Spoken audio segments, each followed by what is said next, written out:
Coverage of the 2020 NSAA High School Football Championships on NET is made possible in part by the Nebraska Soybean Board, Education Quest Foundation, the Nebraska Public Power District, Nebraska Kubota Dealers, Aurora Cooperative, and by Constellation Energy, Nutrien Ag Solution, Nebraska High School Sports Hall of Fame, and Chadron State College. A big thank you to all our sponsors who helped us bring you the best high school athletes from across the state. We couldn't do it without your support.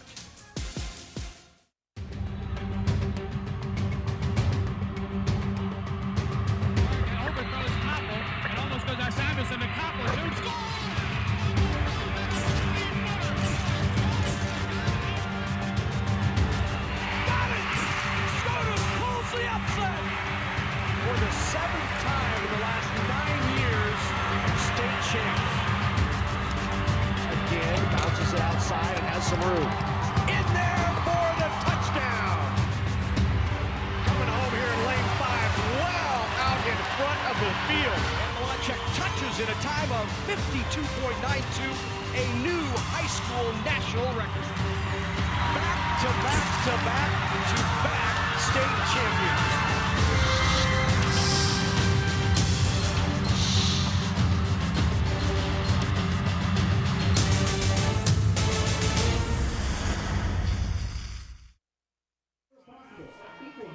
We are back for the C1 State Football Championship from Pierce, Nebraska. My name is Eric Allgood. John Thayer is with us, our crew on NET Sports. Thanks so much for joining us here tonight. We're back at home sites. It's a ton of fun. John, what are you most looking forward to in a state championship game? Well, when you look at these two teams that have just battled their way to get to this game, and two teams that have had a great deal of success, obviously. You look at Pierce, a team that hasn't lost yet this season. Adams Central, they've got a couple of losses, but I'll tell you what, they have powered their way through that playoff bracket, upsetting number one on the way. Throw out the records at this point. We're just here to play a state high school football championship game, and these two teams are really fired up for this one. We mentioned the Patriots. They have 2 losses, but 9 of their 13 of their games that they played this year against ranked opponents like just the murderer's row, just lined up one after another. Of course, they knocked off the number 1 seed Ashland Greenwood in the second round, and then avenged an earlier season loss to Kearney Catholic last week in the semifinals.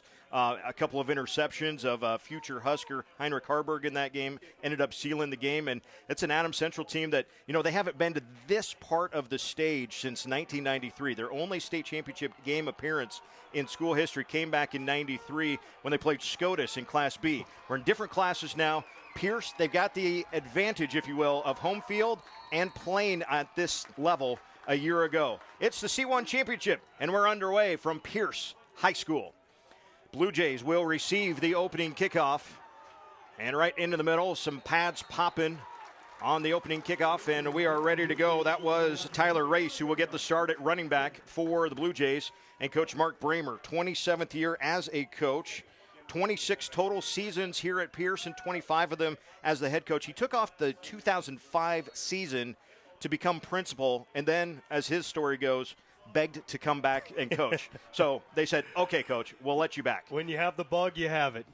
1st and 10, the opening possession of the ball game for the Pierce Bluejays, and they will give it to the fullback, Kunterad, and he tries the left guard area. Let's get you the starting lineups for the Pierce offense. They'll target Ben Bramer. We talked about him in the opening at wide receiver. Abram Schulting is the dynamic sophomore quarterback. Logan Moeller will be the other wide receiver. We mentioned Tyler Race at running back. We mentioned Michael Kunterad at fullback. Hunter Rabe, Trevor Pettit, Sean Wrinkle, Tristan Miller, and Cruz Gleason make up the offensive line. Schulting passes near side, and he's got a completion, and he is going to have first down yardage. He crosses the 35 to the 36. Pass was caught by his tight end, Garrett Meyer, for the initial first down of the contest. Yeah, you saw the defense just kind of sit home and not allow the quarterback to get outside where he could run the football. It was just, they didn't really attack the quarterback, just kind of holding their own, making sure that he didn't get loose. Race dots the I formation. He'll get it on the ISO play on the left side and crashes into line. Bodies banging all around. Boy, there will be some paint swapped on the blue helmets on both sides here tonight. Let's set up the Adams Central defense. Drew Boniface will start at safety. Slade Smith, the leading tackler for the Patriots at middle linebacker. Tyler Slechta, fantastic athlete at outside linebacker. Hunter Collins, one of the safeties. Jacob Eckhart is the other corner. Samuelson, an outside linebacker. Oakland Smith, an outside linebacker. Blaine Pleak is the middle linebacker. And then Hemberger, Vonderfecht, and Pavelka on the defensive line, a three-man front, and another first down, the second through the air, and that's the guy, one of the guys we talked about in the opening, Ben Bramer, makes the catch for the first down. Yeah, Bramer, a guy he's caught half of their pass attempts on the season. You have to locate him defensively and make sure that you have somebody on coverage, but he's so talented, it's tough sometimes. He's just going to get free. An extra lineman, if you will, Colton Fritz. Normally a guard comes in at fullback, and he leads the way for Race over the left side, who tiptoes his way to the out and actually leans forward for a couple of yards there for the offense there of Pierce. And one good thing that we will see change across the nation in a few years, John, we will not see white jerseys and silver numbers for very much longer. Well, it makes it difficult for people that are far away, and fans will enjoy the changes once they finally happen as well. So, again, it's three defensive linemen, but essentially, look at this, 6 guys up on the front line for Adams Central's. Race takes it on the toss sweep, and Race pops outside. It's Race down the far sideline, and nobody's going to catch him. Touchdown, Pierce, Blue Jays.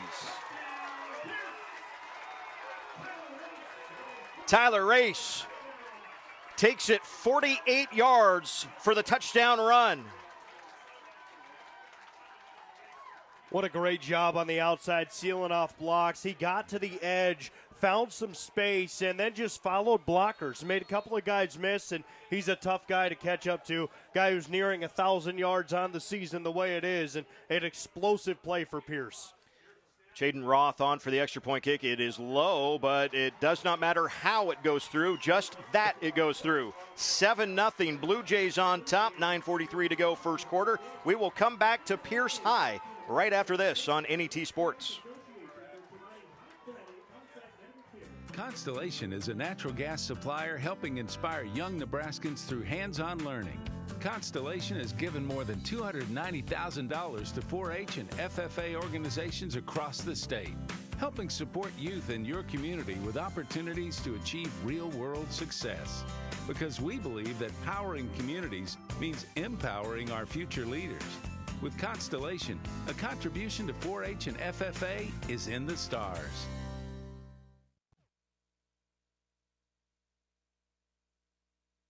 A 48-yard touchdown run puts the Pierce High Blue Jays on the board first. You know, the other nice thing that I love, like I remember, John, the 1991 C1 state championship game. Old Geneva High winning it, right? Actually, I'm sorry, 1990. Casey Head, Derek Nannon, and it was in Geneva, and I had to wear a snowsuit. I was 8 years old. I promise you there are 8-year-olds, 7-year-olds lining this track and in the grandstand that will remember a night like this as long as they live. Adams Central about to get the ball for the first time as Roth kicks it off high and hanging, and it will drive all the way to the end zone for a touchback. So 1st and 10 for Adams Central. And that was on back to receive that kickoff was McCray Heiser, and McCray is going into the backfield. So last couple of games we've seen Hyatt Collins, who ran for 1,400 yards through a good chunk of the season, been a little dinged up late in the season. Heiser's going to get the start, it looks like, in the backfield for Coach Sean Mulligan, and we'll see what he can do with this offense. Elijah Mulligan will be out there, gets to play for Dad in a championship game, too. That's pretty cool. No doubt. You know, they always say next guy up mentality, and so Heiser's carried the torch the last couple of games. They trust him. And they will fake a pass or fake a handoff, and they're just chucking it deep right out of the gate. The pass is caught, and it's going to go. Nobody behind with the defense, and it's Tyler Slechta who goes 80 yards on one catch. Just one-on-one coverage out on the side. Everybody on the defense for Pierce was within 5 yards of the ball. Hey, Tyler, I'm Cam. Go throw it. I'll go chuck it. and you go find it and call it in and go the rest of the way. That's unbelievable. The defensive back, if you saw it, he tried to jump the route, and he reached up, and he just missed the football by probably an inch or two, and that allowed Selecta, once he made the catch, he was gone. There was no chance of anybody catching up to him, and now we are just a couple of minutes into this game. We've seen two huge electrifying plays. And the extra point kick, good as well by Tyler Selecta. So, 7-7, why not? Oh, this is going to be fun, I have a feeling. 9:30 to go, first quarter. Let's come back after a short timeout. Electricity. It makes life easier, more productive, brighter, possible. Yet we only think about it when we don't have it.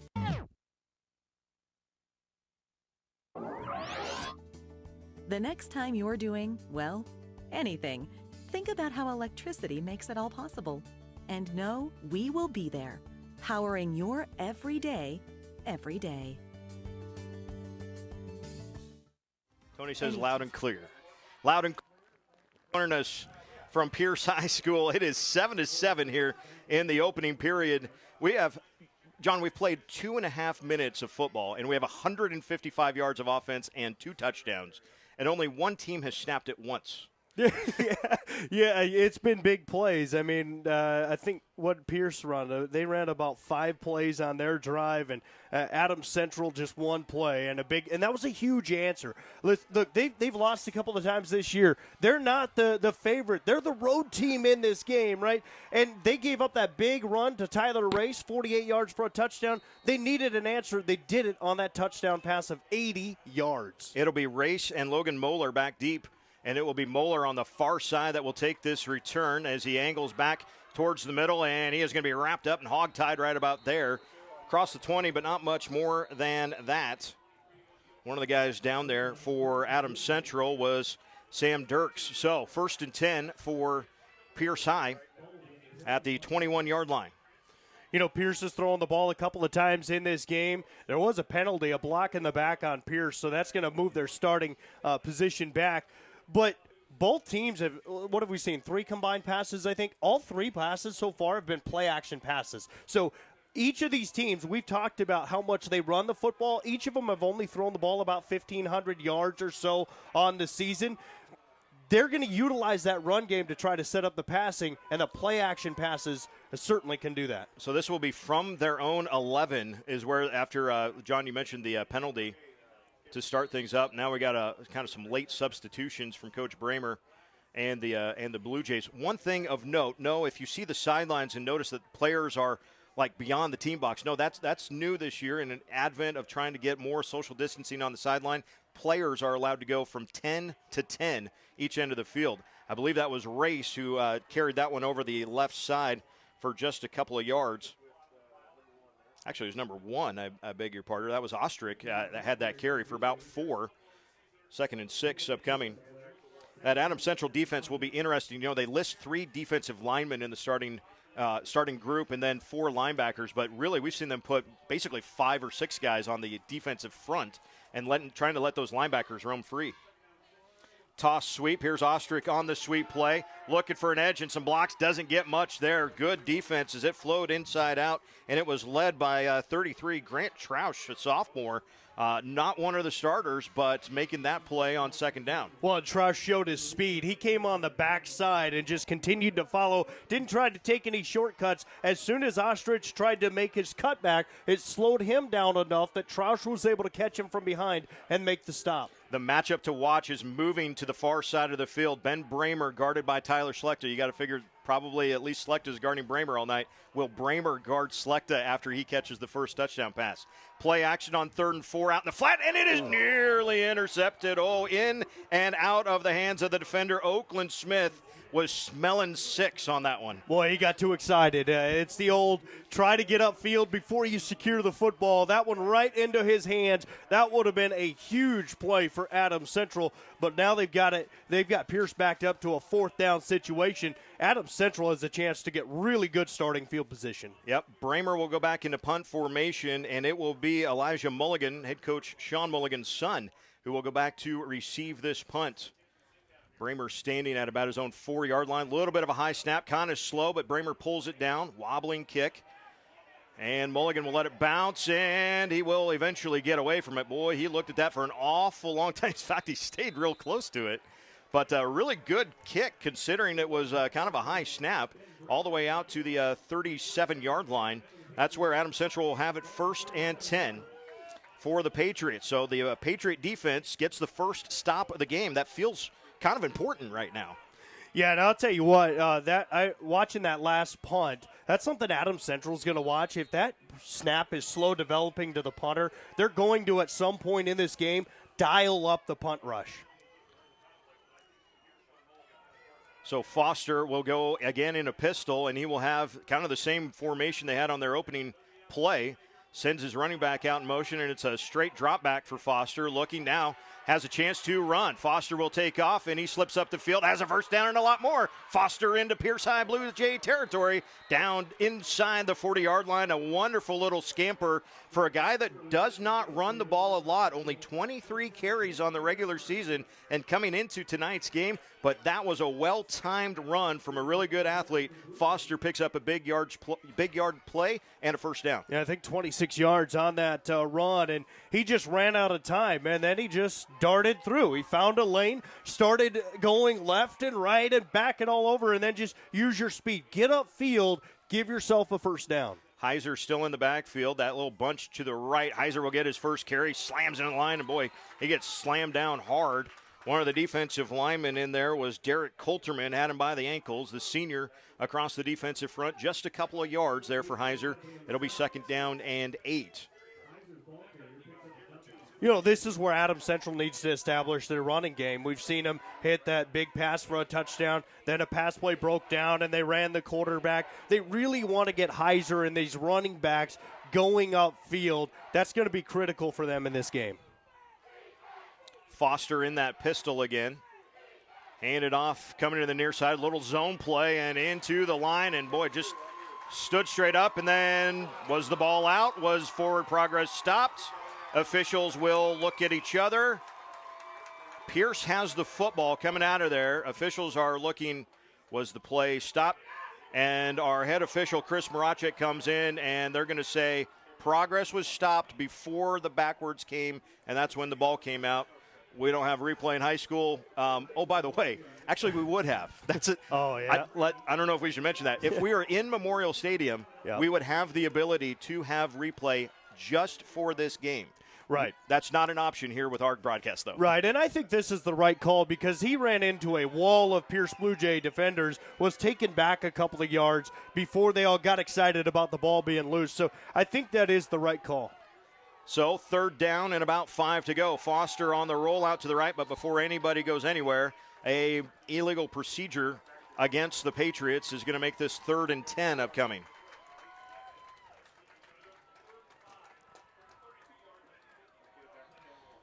By the way, the running back now is Hyatt Collins, 5'10", 190-pound sophomore for the Patriots. It's tough. You got Heiser at 22, you got Collins at 25, Mulligan's at 20.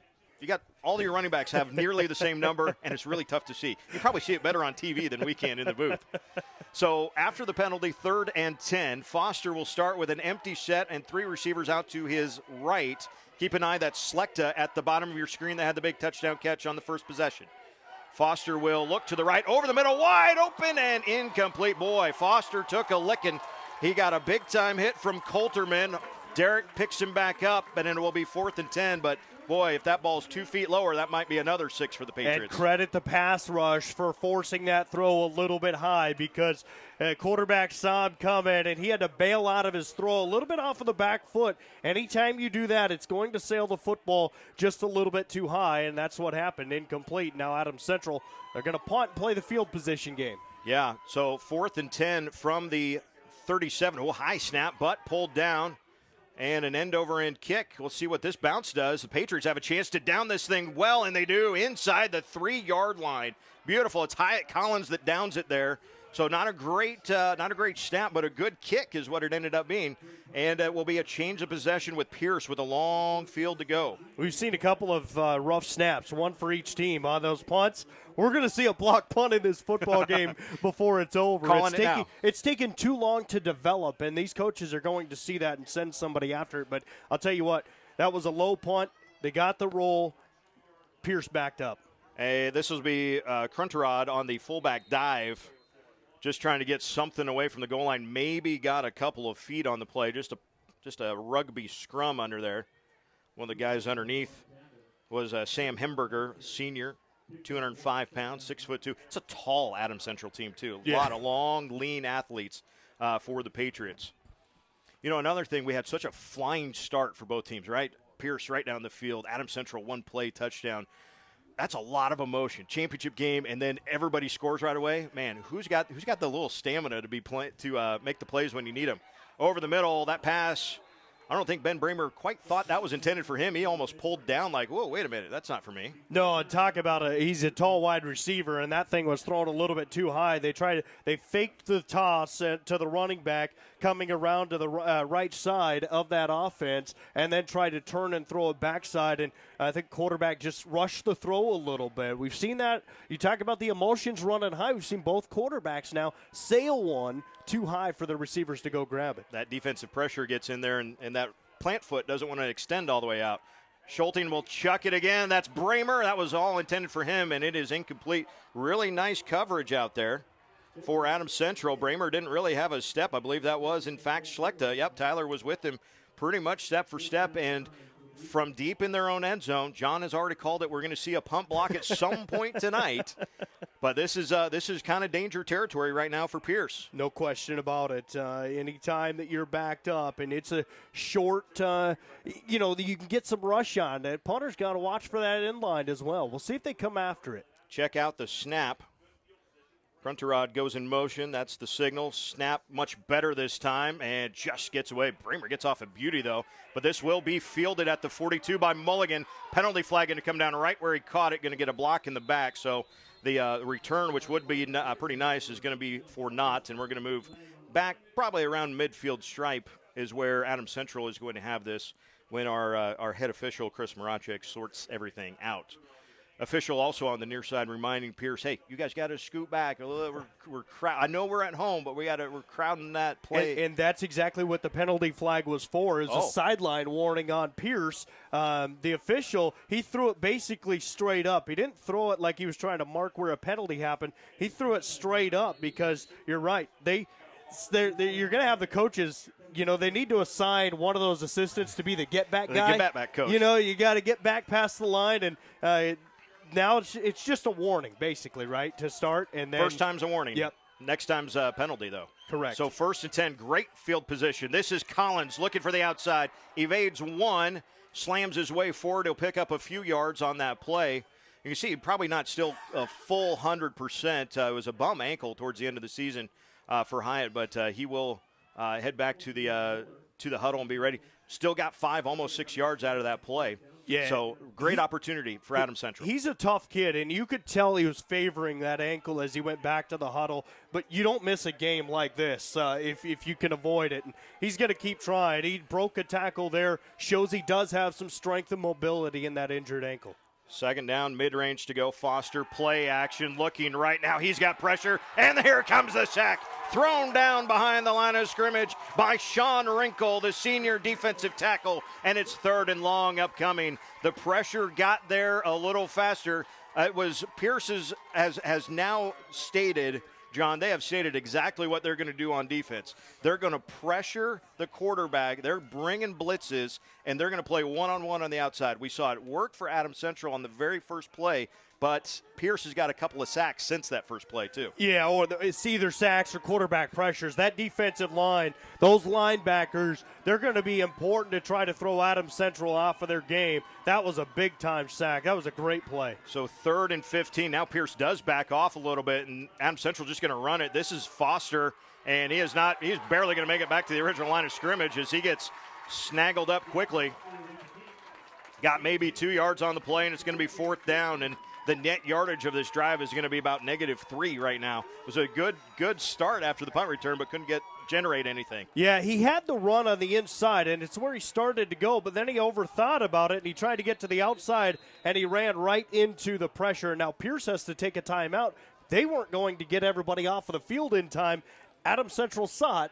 They were trying to get a snap and get a penalty. So we have a timeout, and we have a break here on NET Sports. Come back to Pierce High School after this. Participating in multiple Nebraska high school activities has taught me the value of teamwork. I learned how to be a strong leader among my peers. We set goals as a team and work hard to accomplish them. I strive to excel not only in the classroom but on the playing field. The Nebraska School Activities Association providing opportunities in 25 activities for our member high schools. NSAA activities, the other half of education. We've seen since the opening parlay of long touchdown, since then, we've seen most of the game action be on the Pierce side. Another opportunity for Adams Central to pin Pierce back deep. Good snap, good kick. In fact, it's wobbling pretty good, and Adams Central going to have a chance again to down this thing right near the goal line. Well done again by the Patriots. Twice we've seen punts down inside the 3-yard line. And I couldn't see who jumped on the football, but that was a reaction. Saw it just about to roll across the goal line, jump on that thing, and Pierce has got to go to work here at their own 1. They were at the 3 on their last drive, tried those runs up the middle to create space, never really got much for space, and now they're backed up again. So we'll see if they can get a little space from that end zone. Race is the wing on the near side. He goes in motion now, and they will go to Cruntrod, the fullback, on a little trap play, and out just shy of the 5-yard line. Favorite play of a defensive tackle is that trap play, and Tyler Pavelka, 5'10", 275. You don't move a guy like that very fast. And on the trap play, well, you got to get him out of the way, and he was the one making the tackle. Yeah, Cruntrod, he's got 4 carries and 9 yards. He's really had to get some tough yards so far in this game. And you know he's serious about the position. 3-point stance while in the shotgun. This is the end around, if you will, to Bramer, and he is going to be real close, if not across the 10. He might have first down yardage. They're going to take a time to take a look at it. Good defense inside out. Dylan Pfeiffer, the big defensive tackle, 6'3", 215, was able to track Bramer down from inside all the way out to the sideline there. Bramer, though, a full yard short and tackled inbounds. So 3rd and 1. Kind of a gut check time early on here in this first half. Yeah, it is. Don't be surprised to see Pierce go back to 44, Cruntrod, and see if he can just power his way for that 1 yard. Bramer comes off the field. They will go to Race, and in the backfield, he did not even cross the 10 there. We got a pancake back in the end zone from one of the offensive linemen for Pierce, but Race did not make the 10, and that means he didn't make the 11, which was the first down stick. And that's the challenge with his defense that Adams Central runs. They'll put 5, 6, sometimes 7 guys in up on that line, and they just move guys out of the way and then get out there and stuff it. Now 4th down. 4th and 2 from your own 9, and Pierce rolling the dice to go for it. Now Schulting will step back, take a look at Coach Bramer, and Coach Bramer wants a timeout. Not sure he was terribly happy about what transpired there, but the Patriot defense fired up, and with the timeout, we can step aside as well. The NET Sports broadcast of the C1 Championship comes back to Pierce after this. Have you heard about FAFSA? It's like a form you fill out. Fill it out and you get money for college. Easiest way to get money for college, hands down. FAFSA. It's a life hack. It's your way in. So you want to help me pay for college? I'm down. Heck yeah. Definitely. How is this not trending on all the things? It took me like 30 minutes to fill out. So easy. How much am I gonna get? This is a hidden gem. Fill out your FAFSA. FAFSA. Drink water, buckle up, fill out your FAFSA. Early mornings, late nights, emotionally, physically, mentally tougher. Generations of trust, innovation, and hard work done side by side. The decisions you make for your land and livestock have a direct impact on your operation, the region, and the world. That is why we're there when you need us anytime, every time. We both have one chance, one season, one mission.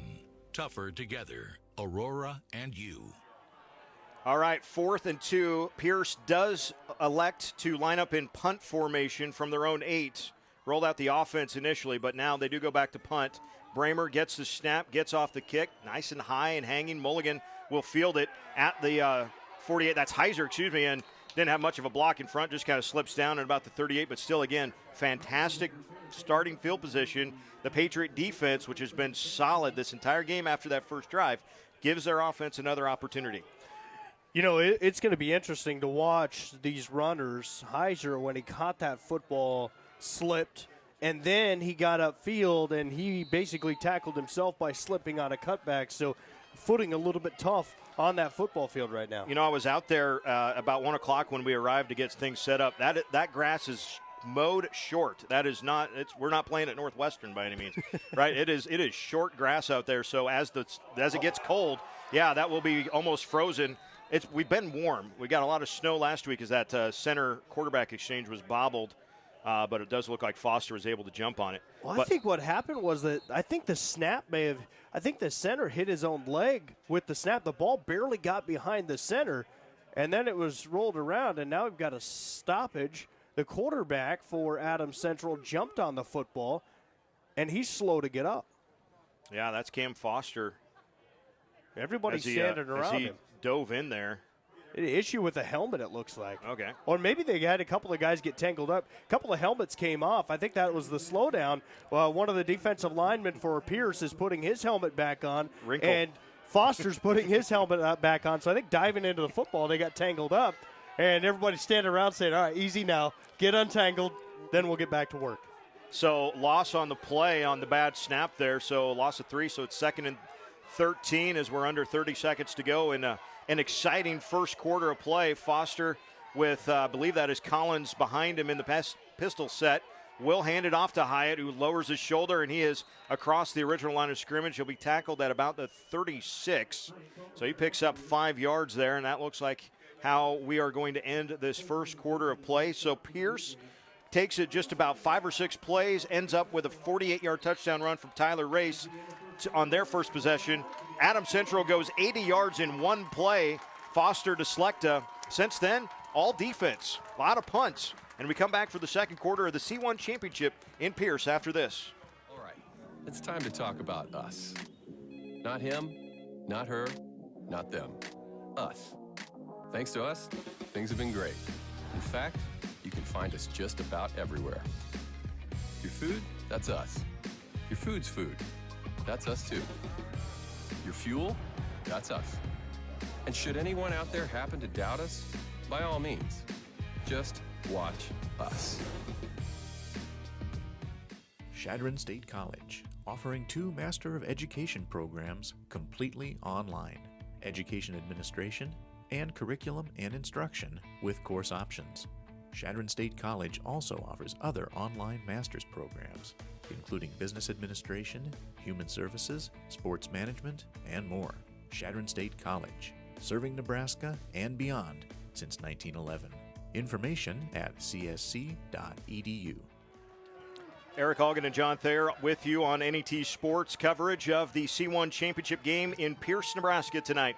Adams Central facing a 3rd down and about 8 yards to go from the Pierce 36-yard line.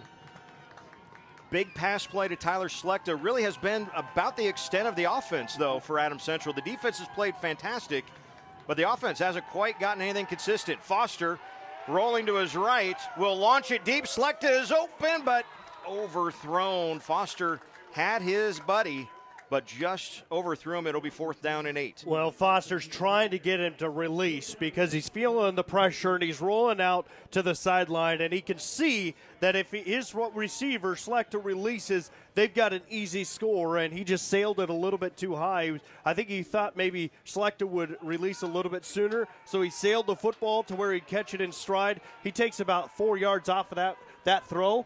It might be a touchdown. It's certainly a big gain. Logan Moeller has been the one tasked so far with guarding Slechta, and Moeller and Slechta are at the top of your screen. So here it is, 4th and 8, and the Patriots are going to go for it. They punted from the last 2 times down here. They want to try something now. Over the middle, that's going to be too high and incomplete. Big hit in the backfield. as the Pierce defender, Coulterman, again, not the first time we've said his name, applies the pressure to Foster, forces the overthrow, and forces the 4 and out after fantastic field position. Pierce has effectively flipped the field for the first time since early in the first quarter. Yeah, they're trying to, no doubt about it, but they have some breathing room from the end zone. I like going forward on 4th down there for Adams Central. They've pinned them down inside the 5 twice on punts from here. Why not? Roll the dice. Your defense is playing really, really good right now. Roll the dice, take a chance, and see if you can extend a drive. Tight formation. That's Race in motion. Toss sweep to the right side. Race cuts back up the field. Has a nice little seam and is across the 40-yard line. That's a big offensive line for Pierce. They're not necessarily tall, but that's some boys that are not missing meals in the interior 5 for those gentlemen dressed in blue. Yeah, no doubt about it. And this is a group where they have to be a good line. You don't rush for nearly 3,000 yards as a team on the season if you don't have a good, talented offensive line. So they're big, but these are some athletes up front. 2nd down, we'll call it a short 5 for Abram Schulting and the Blue Jays.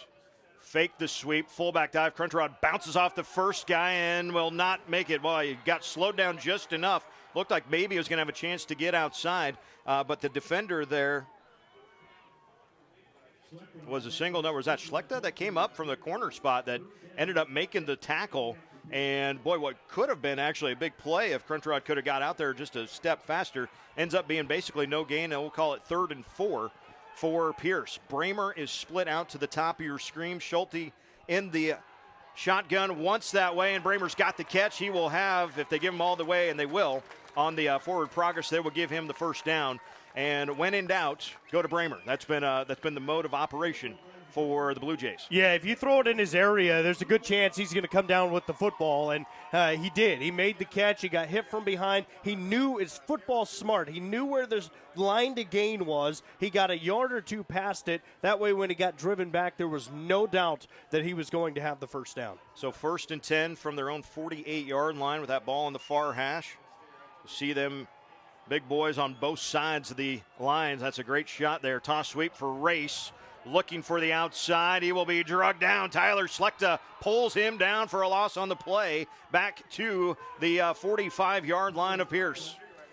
Yeah, right now both of these teams are trying to get the running game to the outside. And outside of one play that Pierce scored on that 48-yard run back in the first quarter on their opening drive, neither team has been able to get to the outside. These defenses doing a great job of contain.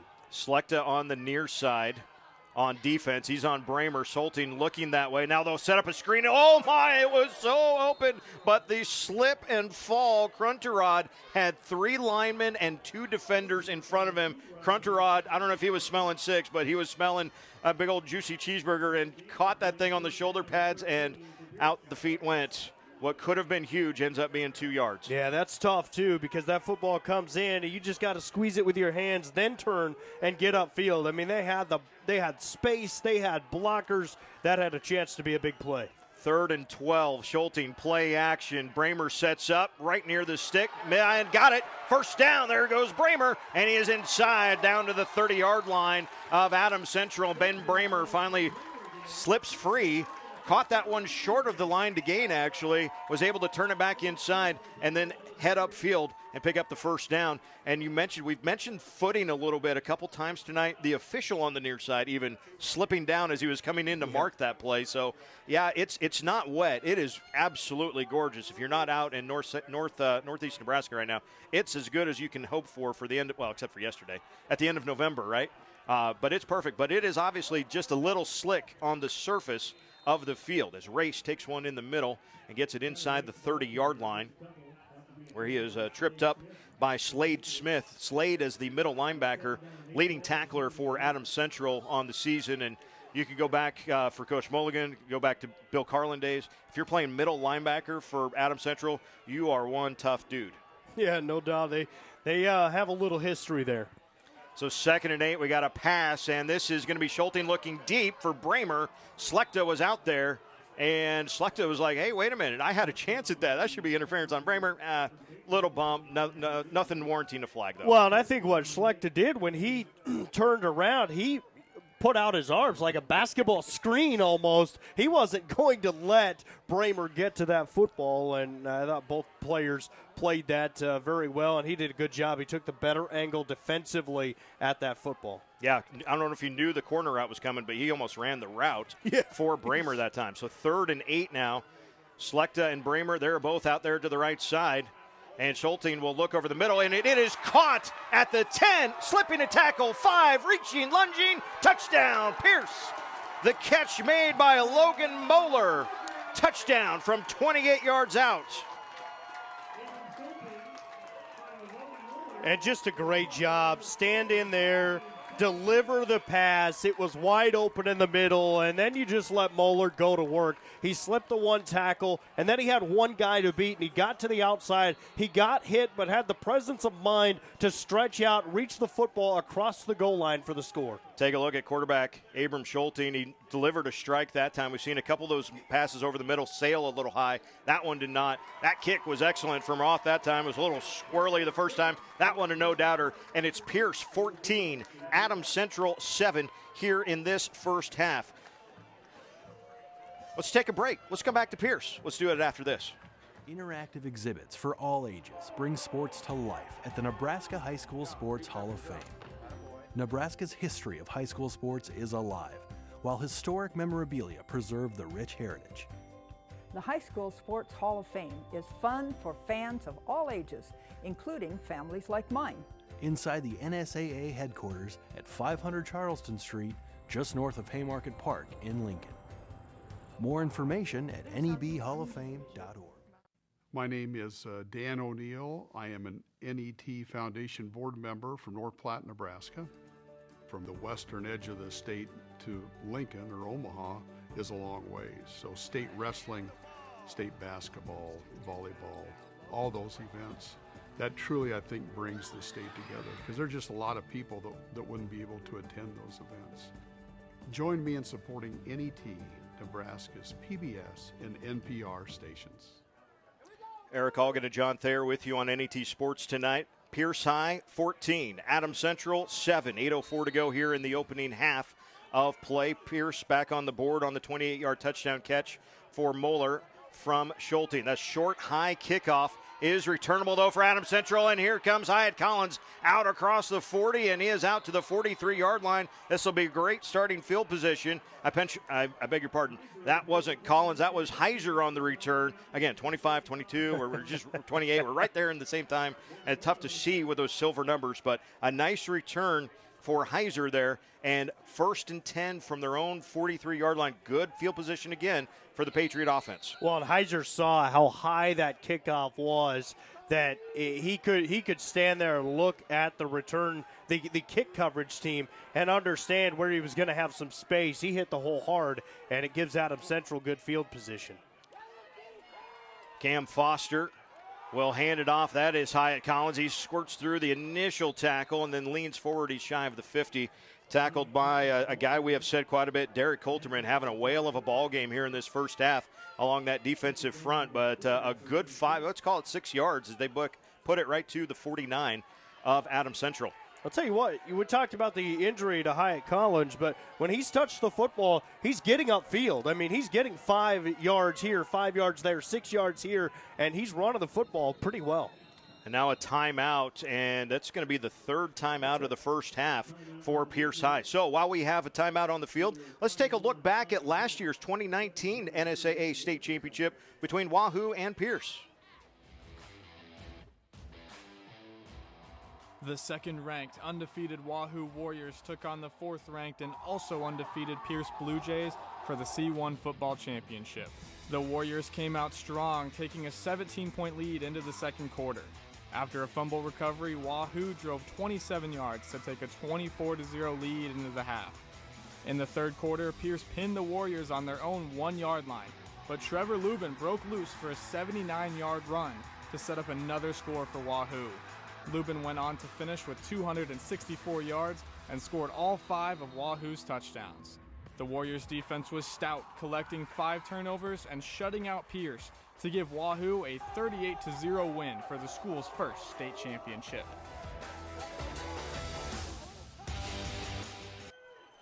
one of those happy but kind of sad memories from a year ago for Pierce, but trying to rectify that this year, leading 14-7 with 7:23 to go in the first half. Adams Central with a second down and about 4 yards to go. Cam Foster and Hyatt Collins there in that pistol set, 2 receivers on each side of the offense for Adams Central. Foster on that read play. Collins hit at the line. He got 1, maybe almost 2. But there's Coulterman again. He got a little help that time from Colton Fritz, a junior, 185-pound linebacker. It's going to be third down and right at 2 yards to go for Adams Central. I'll tell you what, I really like watching this defensive line with Coulterman. Derek Coulterman has been just in the backfield all night long so far, and he's tied for the team lead in sacks for Pierce. But watch for 70 because he's been in the backfield. He's been making these hits at the line. He is disruptive on this defense. 3rd and 2. Foster in the pistol. Wants the play action, lobs it down the field. It is caught over the middle. The sliding catch by Slade Smith. First down, Adams Central. That was a big-time catch. He was diving behind the defender. The ball looked like it slipped out just a little bit, but he was able to corral it in before it hit the grass, and that was a big-time play and a first down. The official at the back end of that play would have had a perfect angle to see that, too. Yep. So he came in, didn't hesitate on the call of catch. So first down, Adams Central on the alley-oop to Slade Smith. And the replay, Collins, he has a little bit of wiggle room and gets it down to the 20-yard line. A nice pickup there on first down as Collins has made most of his yards. I don't want to say that he's made them by himself, but he's been the one that's really kind of had to find those little gaps. That was probably about the best hole he's had to be able to run through tonight. Yeah, and he's been getting hit right away. We talk about the defensive line for Pierce and how well they've been playing. They've been making hits or forcing the cutback to the outside or inside or whichever direction it may go. They've been forcing a lot of that. Collins has read it pretty well, but you're right. He hasn't just had that gaping hole yet. So second down and short. A late rotation of the defense there for Pierce. Foster, pressure right away. They're setting up a screen. Collins, he gets blown up. No gain on the play. The first guy there was the linebacker Fritz once again. And Colton Fritz came knifing through their penalty flag, though. A penalty flag is on the far side of the field. We'll see what this was. Was somebody downfield? Was somebody not? Screen from behind the line of scrimmage is okay, but a face mask against Pierce looked like it just the 5-yard variety, not the full 15, but that will result in a first down for Adams Central. Yeah, and you wondered if that might be the call because it happened right where the tackle was, and I thought they read that extremely well. Unfortunately, somebody got their hand up around that face mask, and Adams Central, you get a first down. This is a gift. Now they've got to take advantage of it inside the 20. Matchup to watch at the top of your screen is Slechta, guarded by Moeller. Foster will rotate that way, but hand it off to Hyatt Collins, who rolls his way inside the 15 down to around the 14-yard line. And the tackle made there by Cruz Gleason, 205-pound senior on the defensive front. So still, though, about 3 yards. And it seems like, that play, watching it happen, it didn't seem like Collins had maybe a yard. Well, we look up, he's got 3 yards, actually. Yeah, he just finds room, and he's a powerful back. And even through injuries and everything that he's done to get himself right for this game, he's fought through it, but just using his strength to get as many yards as he can. You'll take 3 yards a carry. Slechta now on the bottom of your screen. That's where Foster looks initially. Now a lob to the back of the end zone. Incomplete. There was contact, but not quite catchable. Well, probably the officials, if you had to ask them right now, that was just a little bit far. And again, Foster and Slechta, names that we have seen for the last couple years on the basketball court. These guys are really good basketball players, and sometimes that's what you do in that situation. It's just Cam and Tyler saying, hey, go get this one, man. Yeah, right now they're just not quite on the same page. Outside of that first pass, that 80-yard touchdown, they just haven't quite been on the same page at clicking on what the quarterback's thinking his wide receiver Slechta is going to do. So now you got Slechta looking at like double coverage. Here comes the blitz. Collins and knifes through the blitz. He's got a first down. A penalty flag, though, comes down. And the ball is out at the end of the play, though. Who's got the football?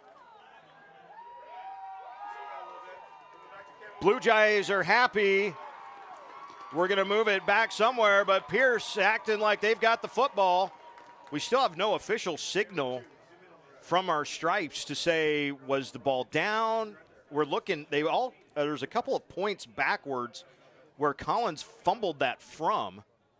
And now we're going to get the official word from Chris Moracek, our head official. I think it was a penalty on Adams Central, and it's going to be declined, and Pierce is going to get the football right around the goal line at the 1-yard line. I think there was a holding on the offense, and so Pierce has a chance to decline that and take the football, and it is going to be Pierce football. That sure looks like the case. The assistant coaches, they know first, right? They got it figured out. They're listening to the conversation. And so a hold against Adams Central. John Thayer, have you done this before? Have you seen a few football games? Oh, it's a touchback. So the ball was recovered in the end zone. It looked like they had placed it at the 1, but the ball was recovered in the end zone. So Pierce gets a huge break here. Not only do they get the turnover that slows down Adams Central from getting into the end zone, but it's a touchback, so they get breathing room from the end zone, something they haven't had a lot in this football game. They're going to get the ball at the 20. Wow, that huge break there for Pierce. And got to make the break sometimes, and then you get the luck on top of it. You got to make your own luck, right? No doubt. So Schulting will join his offensive mates at the line of scrimmage. And bit of a full house backfield here with Bramer as that second fullback. Now Ben goes out in motion out to the right side. And this is a little power play to the near side for Tyler Race. And, boy, ball is loose. It is loose, but it looks like Pierce was able to get it. That was behind the back. We probably had a good look at that of Tyler Race there, but it looked like it was Krunterod that got in there to scoop it up, and now Race comes up a little gimpy out of that pile. Well, Race actually recovered it because that ball came out. He landed on it. It was underneath his side, and then he just kind of squirmished his way back over the football, and then it was right into his side. So I bet he's going to come off because he landed on the football. That can be awful painful. Yeah, like they got to break again. A mama hen covering that thing up, right? Inside handoff. Penalty flag is down right in the middle of the line of scrimmage. Typically thrown in the area of holding. We'll wait for the official call, of course. But that inside handoff went to David Dale, a senior, 190 pounds. But we will see what usually when that flag, yep, there's the hold. When that flag comes in, I've seen that call, John. When that flag comes right in the middle of the offensive line, typically that's a hold. Well, and especially anytime you get any kind of change of direction, those type of plays are going to happen. And holding, everybody will say, holding happens on every play, and you're probably right, but you can't allow the official to see your hands get to the outside of the body. As soon as that happens, or any kind of jersey pull, like when you hold, you got to get tied up in there. You got to grab a hold of that jersey, and don't let the defender turn, because then they can't see the holding. Right. We need a camera in the booth right now, because John and I are both doing it really well, right? Hands close. You got to keep the palms facing each other, and that's how you get away with holding. But not with a big bear hug. To Pierce and Adams Central's credit, both offensive lines, we've seen a couple guys kind of randomly with a pancake like 10 yards away from everybody else. So these two defensive and offensive lines on both sides, both ways, really battling like big, strong bucks out there.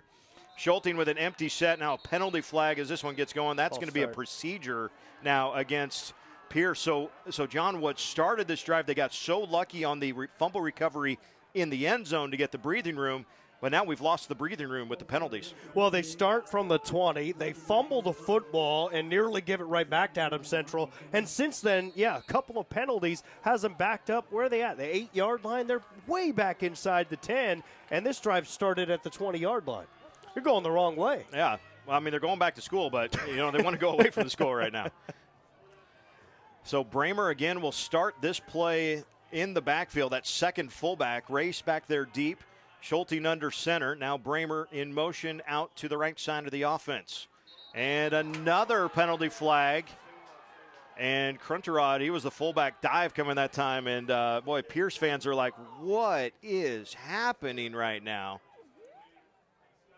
And it is another procedure, though, against the Pierce Bluejays. So half the distance from the 8 becomes the 4-yard line, and stuck in reverse right now is Pierce. Yeah, Bramer came in motion out of the backfield, and I'm not sure if somebody got caught leaning one way or the other, but that was thrown by the referee, so he saw something that was really hard for us to see, to be quite honest with you, but he saw it back there. Now, back-to-back procedure penalties. Pierce needs a big play. They got second and very long. Second down in South Dakota to go right now.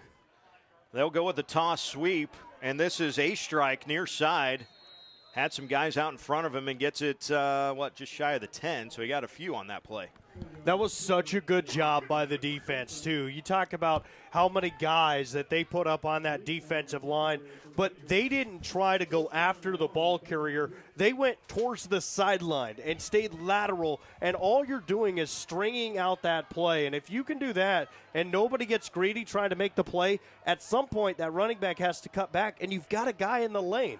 Great job defensively. This is 3rd and 22. Man open over the middle is caught. First down, Pierce. Moeller makes the big-time catch out across the 35-yard line. You needed a big play, and you got it. A huge play downfield. Moeller's only got a couple of catches in this game, but when he has caught the football, it has been for a gain of about 20 yards, and it has been in the middle of the field. And when his team needed it, that's a huge first down. Moeller on the season, not catching it a lot, but boy, he has been huge here tonight. Moeller, 9 catches for 222 coming into tonight. That one covered 29 yards on the big 3rd down play. Now Crunterod, the fullback dive, crosses the 40 and gets it out near the 42-yard line. So he picked up a solid 4, let's call it right at 5 yards there. 2nd and 5 upcoming. Now a minute and a half to go, and remember, Pierce out of timeouts. Use them on the special teams and a couple on defense. So no timeouts to stop the clock for Coach Mark Bramer, but up by 7 too. And they will roll out Schulting near side pressure, and he's going to, ball came out late. And the question is, was it a fumble or an incomplete pass? Did he fling it forward? It's either a fumble or it's sack, intentional grounding. Yeah. Because he was trying to get rid of the ball, but it was underneath, down below, and he just kind of flung that thing out and I think fumbled the ball, but it rolled out of bounds. Yeah, but you can't really fumble it forward, right? So now we're going to get the clock stopped.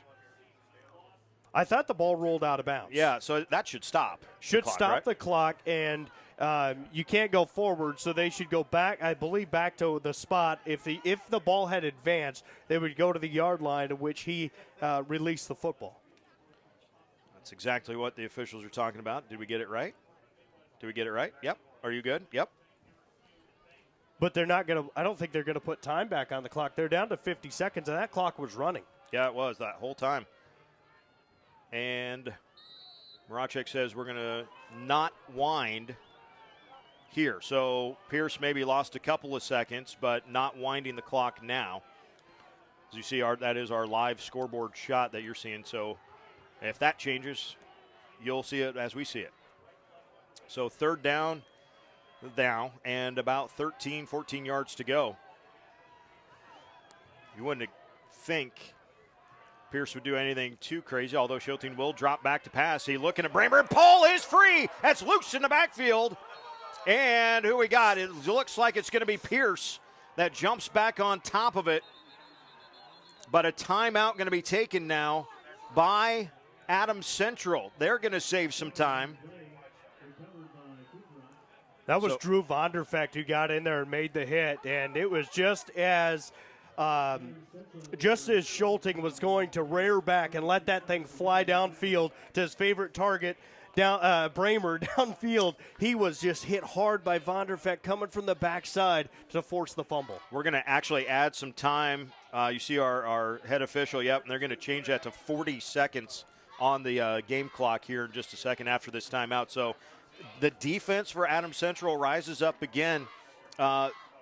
2 drives, that's it. Man, outside of 2 drives right now for Pierce, the Blue Jays haven't gone anywhere offensively. On the other side, outside of 1 play for Adams Central, they haven't done much consistently offensively either. Right. And this drive for Pierce, it was more self-inflicted things, right? The penalties that stacked up, I think they had about 20, 25 yards of penalties on that drive, and they have gained, 3 yards, 4 yards from where the drive started. This drive started at the 20. They had a 1st and 10 from their own 38, but now it is 4th and 23 from the 24-yard line. Yeah. And at one point they were back to the 5. They're statistician's nightmare right now. I'm glad I'm not keeping it. Thank you, John. Yeah. So Bramer will go back into punt formation. He's gotten off some good ones so far in this game. The officials. They haven't changed the clock. I think they were signaling to change the clock to 40 seconds, and they haven't changed it. So that's why everybody's standing around. And now we've got it. Now they're talking to the coaches to try to radio up to communicate that. But they did change the clock, and we're ready to go. So again, Bramer in punt formation. Snap, not too bad. Bramer high, not a great kick. Boy, this is not going to be a good net kick, although it does take a little bit of a Pierce bounce, but would not even have been enough for a first down. So only about an 18-yard punt. And Adams Central, how many times have we said in the first half, great starting field position. 1st and 10 from the 44 of Pierce. And they have 2 timeouts. Half minutes ago, they have 2 timeouts. They have an opportunity to tie this football game before we go to halftime. And I'm not sure what kind of kicking game that they have, but certainly you could get into potential range there. So we'll see on first down what kind of offensive series Adams Central can have with these 2 timeouts. Tyler Slechta is the place kicker, 4 of 8 on the season with a long of 43. And that's a low snap. Collins muffs it anyway, and it's picked up by Pierce. Kucherod was back there in the backfield. Actually, Luke Collison able there to scoop it up on the low snap again from center. Second time in 2 possessions. We've seen that from Adams Central. Collison jumps on it, and now it's 1st and 10 for Pierce. And that ball rolled to Marcus Heiser. He was one of the backs in the backfield. He tried to pick it up, and as he did that, he just lost the handle on the football. Adams Central at worst should have had a loss on the play and still had the football, but then he drops it. Pierce gets on it. They have no timeouts of 25 seconds. It kind of feels like they might, maybe they'll dial something up here, a play action pass to Bramer. Got to look at him. Bramer rolling deep. Schulting will fire it towards him, but the defense was there, and it was broken up by Bramer, actually. The defender had the better chance at it. Eckhart was just kind of waiting for that thing, and Bramer kind of reached over the top to knock it away and stop the clock with 20 seconds to go. Bramer, the old turn wide receiver to defensive back and save his quarterback, but you knew they wanted that home run play after getting the fumble. You do the play action, you rear back, fire that thing downfield and see if you can get that big home run play. It was underthrown, should have been intercepted. Bramer did a great job to break that up for his quarterback. So 2nd and 10. Again, no timeouts for Pierce. Schulting in the shotgun. Looking left the whole way. This is Moeller out here. Now the jump ball is incomplete. Moeller and there again was the same defender, was Eckhart. Both battling for position back and forth. That ball just hanging up there forever. Yeah, and what Eckhart is not doing right now is he is not going after the football. He's trying to wait for the ball to come to him. And as the defender, you've got to jump in front, especially when it's hanging up there so long. You've got to jump in front of that wide receiver, go after the football, and try to haul that thing in. Twice he's tried to let it come to him, and twice the receivers knocked it away from an INT. 3rd and 10, Schulting rolling near side. Sets up, short pass, caught first down and out of bounds by Moeller. And they're going to mark it at the 43-yard line of Adams Central. Actually, yeah, we'll give it the first down with 8 seconds to go here in the first half. So you got maybe 2 plays if you do it right. Maybe another quick out, and then you'd have something from, roughly 30 yards. You could try to chuck one in the end zone. Yeah, that's what you got to try that sideline route again, right? Get a quick little out pattern, get downfield, get in your range of your quarterback to just heave one towards the end zone. And you never know what happens on those jump balls. And you could see it right now. Last week? Oh, man. Hop got one. DeAndre Hopkins, he's a different kind of guy, strong hands.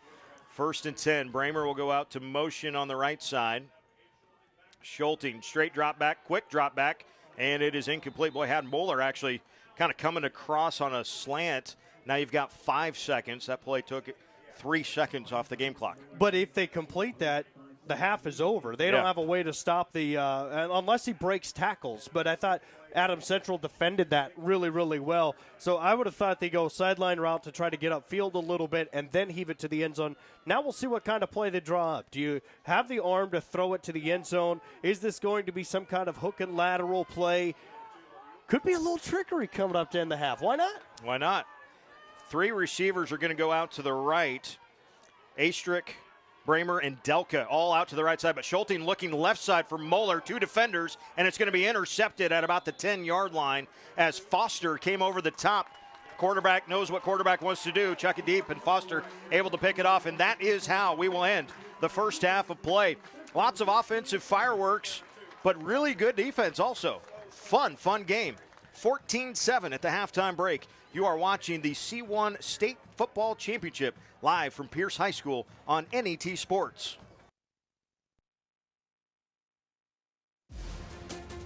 Coverage of the 2020 NSAA High School Football Championships on NET is made possible in part by the Nebraska Soybean Board, Education Quest Foundation, the Nebraska Public Power District, Nebraska Kubota Dealers, Aurora Cooperative, and by Constellation Energy, Nutrien Ag Solution, Nebraska High School Sports Hall of Fame, and Chadron State College.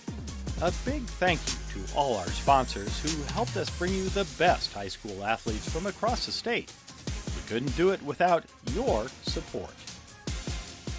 Webcast tonight being brought to you by and produced by Strive Sports. Thanks for having us on NET. This has been a fantastic opportunity for us and our crew. And getting to be at home sites, man, this is what we do on a regular Friday night anyway. So thanks for having us. Pierce will kick off to start the second half to Adams Central. John, first key of the second half for Adams Central has got to be something consistent. They have to establish a drive. You maybe don't have to get points necessarily on it, but you have to establish a drive, something they haven't been able to do at all. Maybe one drive in this football game, the one that ended on a fumble. This one will be fielded at the 10 and darting through some blockers and out across the 30. That's a good, quick return. Now the question is, was it Heiser? Was it Mulligan? Was it Collins? Heiser it was, who had the got the start at running back. McCray Heiser in place of Hyatt Collins, although we saw Collins get the brunt of the workload in that first half. But Heiser, that's the other thing. He might have a little bit of fresh legs as we get back into this second half, as we get into the fourth quarter. The ability to rotate some guys at running back might not be a bad thing here in late November. Tell you what, he's been close at breaking kickoff returns for big gains and nearly has been able to break him for a long score. We'll see if he can get loose in this football game. The Pierce crowd found some hot chocolate at halftime. They're fired up to start things off, and this will be Foster on the read play, and he's hogtied right at the line of scrimmage. And something we talked about there at halftime, does Foster need to carry it once or twice to get things loosened up? But Garrett Meyer with a sure tackle, made it a little high up there around the shoulder pads, but get the guy on the ground. That's the important thing. Well, and he did a great job, an excellent job. He watched the fake to the running back. He didn't get sucked to the inside. Staying home, containment on the outside is critical when they're trying to run those zone read plays and get to the outside. Great job defensively. Empty set for Foster. We'll send a man in motion. There's a little flip play coming to the near side and a little bit of room and near first down yardage. And we are going to, all of first down yards. They'll mark it all the way to the 46-yard line on the nice little scamper that time by Oakland Smith. Seldom used at running back, but he makes a nice carry there. Oakland Smith, I don't know that I have Oakland for 19 carries, 139 yards all season. But remember, that's a pass. It was that's right. Forward by the quarterback, so that's a reception. So check that category. Okay, all right, fine. It's not his 20th carry. It's his first catch there you go. Of the season. 1st and 10 for Adams Central. 3-man front. Foster play action now, rolls back to his right, sets up. He wants a home run shot. Schlechter is out there. Schlechter's got the catch. He is down inside the 5-yard line. Big pass play, Patriots. Tyler Schlechter pulls it down from his own 44 down to the 5 of Pierce. What a big play. Wow. And you got one-on-one coverage. You're going to take that shot and like your chances. And there's a little chicken fighting going on, but he never fully extended the arm to push off of the defender. Just kept his ground and made the big play. That was tremendous on that. What was that, about a 56-yard pass? Yes, 56, right on the nose. Foster will go in the pistol with Collins to his right. Foster going to keep it. Again, Meyer gets a high tackle, but a tackle, Foster just won. That's the one guy that if he does not make that tackle, Foster's walking into the end zone. But Garrett Meyer has played that beautifully on the first 2 times he's seen it really in the game, that Foster's kept it on a play like that. 2nd and goal upcoming. Yeah, he's done a great job of just staying home, and I'm sure that's been harped on him all week. You've got to stay here. If you don't make a play, that's fine, but you have to turn the quarterback back inside. The running back is Oakland Smith behind Cam Foster. Smith will take it right up the gut, and he is inside the 3, but not much more than that. Nice tackle right on the interior of the defense by Colton Fritz. Called that young fella's name a few times, and it will be 3rd and goal from the 3. This is like an extra point right now. A little bit of old school Oklahoma drill, right? You're just trying to knock the guy in front of you backwards and see if you can get your running back forward. Yeah, that's it. Line them up, move them off of the line. If you're the defense, get some penetration and try to turn it on the outside, and then you've done your job. Smith again deep right behind Foster in the pistol set. Foster will hand it off on the stretch play. Smith looking for the corner. Penalty flag comes down. 2 of them, in fact. The call is touchdown, but I don't believe that's going to stand for very long. No, it's absolutely a hold. Everybody saw it, and when you're on that trying to get that seal block and that defender tries to turn free from you, you've got to let it go. And unfortunately, the official saw the jersey tug, and that's going to be a hold on Adams Central. And obviously, if you're a Pierce fan, you love seeing him make that call. But if you're an Adams Central fan, you're thinking, man, that was that close. That's the second time they've been this close to tying up the football game and have had a self-inflicted wound. And with the penalty flag on, it looked like they marked it on about the 4, so move it back to the 14-yard line. So a 10-yard penalty on the hold. Still 3rd and goal, but now back for the 14. Does this almost help just a little bit Tyler Schlecht to have a little bit of extra room to maneuver perhaps on a pass route? Right now Schlecht is like, oh, I want it, but no, he's got double coverage out near him now. And now Moeller, a late movement.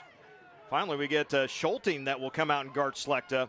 Foster's not looking that way anyway. Foster's going to keep it on the quarterback read, and he's going to dive down inside the to the 5-6 yard line. So now it's going to be 4th and goal. Well, the Pierce defense might have got away with one there. They weren't quite sure who was supposed to be covering Tyler Schlecht there. The play didn't go there, but miscommunication always makes things a little bit hairy for a defense. Yeah, and we're going to get a field goal try here.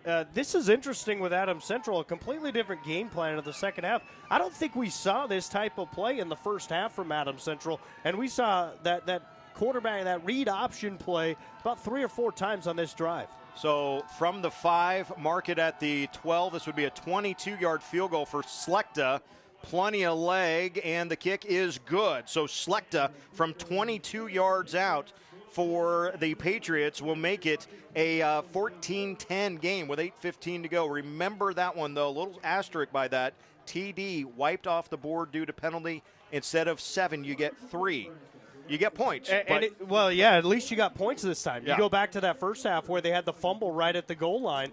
Both of those could have been touchdowns. Adams Central has got to like where they're at, but they've got to take care of the football. They've got to stop with the penalties because they could have the lead right now in this football game. So it is 14-10. Pierce on top, and they're about to get the football back here. Again, a picture-perfect night for football across the state of Nebraska. A year ago, championship night, or championship days, we had 2 days. On Monday with the 8-man games, the sun was shining. There was no wind. It was absolutely gorgeous in Lincoln. Got nice and crisp for that Class B game at night. And then on Tuesday, when Pierce and Wahoo kicked things off at 10:15, it was a rainy, slushy mess of a game for that one. It was raining during C2 in the afternoon, and by the time we got to the Class A game, there was 4 inches of snow on the field at Memorial Stadium. There's no snow. I can report there is no snow anymore in Pierce. It was still here Tuesday. Everybody got dumped on last week, but it was all gone when we arrived here this afternoon, and it has been absolutely gorgeous here tonight at Pierce High School. 14-10, the Blue Jays on top, and the Patriots kicking it off for the first time here in the second half. This will be Race from his own 5-yard line. Bounces off one blocker and gets it out across the 30. So a nice return there for Tyler Race, and it will be good starting field position for Pierce. One thing about it, though, had they had snow, let's just say, if they had snow, this whole community would have been here by the time you got here this afternoon with snow blowers and tractors and everything else to help get the field ready to go. That's what's great about small towns. And, fortunately we don't have to deal with that weather and the temperatures, but that's the type of thing that would have happened at a home site like this. An I formation, and now Schulte going to check with the sideline. See if Coach Bramer wants to stay with this offensive play or if they want to change something up. Ben will go in motion to the left side. They'll go with a fullback trap. It's Cruntrod. He's across the 35. Pleak, one of the inside linebackers, second leading tackler for the Patriots on the season, makes that stop. We'll call it 3 there for Cruntrod. First play we saw on the first play of the game was that fullback trap. It hasn't popped just yet, but Pierce knows if you're a Blue Jay fan, you know, hey, that trap, we're going to keep running it, and something's popping eventually. Yeah, they're going to keep pounding to him, and eventually he's going to be the blocker, and it's going to spring the running back for a big one. So second down and a good 6 to go. Toss sweep for Tyler Race. Blockers out in front. He's got a wall of block, and he's got a head of steam, and it's Race off to the races at the 20. 10. Whoa, wait a minute. He stepped out of bounds. He stepped out of bounds at the Adams Central 44. Yeah, I don't think the Pierce fans realize that he had stepped out of bounds, that he was being called down. They think they've scored and extended the lead. They're just now realizing this ball's got put back. It wasn't a penalty or anything. He stepped out as he made his cut on the far sideline. One of the officials right on top of it to make that call. Yep, and if you were on the field, you heard the whistle. We couldn't behind the Pierce fans who were going crazy thinking that Race was off to the races again. And in fact, you see some of the Pierce assistants actually trying to calm down the crowd, saying, hey, no, our offense having a little trouble out there hearing each other as Race goes to the far side and is corralled by the Patriot defense. We've seen really good flow. I tell you what, so Race nearly broke that one. We'll give that the benefit of the doubt that he was very close again. But that was just the same looking kind of play as what he had in the first quarter that he did break for all the way for the touchdown. So there's something with that blocking scheme that we'll see if Pierce kind of goes back to a few times. And both of them went to that side of the field. Like absolutely. It was the same design play. Yep. 2nd and 10, so no gain there. Schulte under center will drop back, roll to his right. Pass is caught by Bramer, but he's popped quickly by Slechta. It'll be shy of a first down. 3rd down and medium, though. I tell you what, Slechta and Bramer, that's just two really good athletes. Good to see those guys that can, come up and whack each other like they're in a car accident, and then both stand up and go, hey, good job, let's do that again. Right. Yeah, that's just tough guys playing football, and you love to see that kind of play here, especially at this stage, this setting. 3rd down and short. Cruntrod will come back in there. We've also see a sub, that's Collison, that comes in as a tight end on the near side. Seen a little bit of Colton Fritz actually play some fullback, and that's what he's doing. Fritz is that first fullback. Schulte hands it off. Race left side has a block. Whoop, just about popped that one free, but caught an ankle, did Blaine Pleak, but it will be enough for a first down for Pierce. Yeah, I think that maybe Vonderfecht in there as well, or Hermberger, a couple of guys on that defensive line, and they did a great job of just as soon as you get sealed off on that block and you start to see the pile moving, somebody dove down there and tripped him up. That had a chance to be a huge gain. So again, that double fullback set, full house, if you will. Play action for Schulte. Got a man wide open behind the defense. It's caught at the 5. It's a touchdown for Garrett Meyer. From 34 yards, Meyer puts the Blue Jays out in front. Bigger. Almost surprised that we didn't see a penalty at the end of this play because he was thrown down at the back of the end zone. Typically not something the officials let go, but somebody let the tight end get on the backside, and everybody was trying to chase him down. Unfortunately for Adams Central, they couldn't, but another big play for Pierce. So a tight end from Pierce gets behind the defense for a long touchdown, and somewhere Matt Harrion smiles. We're back to Pierce after this, 21-10. Blue Jays on top in the C1 title game. Constellation is a natural gas supplier helping inspire young Nebraskans through hands-on learning. Constellation has given more than $290,000 to 4-H and FFA organizations across the state, helping support youth in your community with opportunities to achieve real-world success. Because we believe that powering communities means empowering our future leaders. With Constellation, a contribution to 4-H and FFA is in the stars. Watch NET Sports anytime, anywhere. Download the free NET Nebraska app today. Watch live streaming of the NSAA High School Championships, college player profiles, full-length episodes from Big Red Wrap-Up, and so much more. The new NET Nebraska app makes it easier than ever to follow the NET sports you want, when and where you want it. Get the app at netnebraska.org/apps.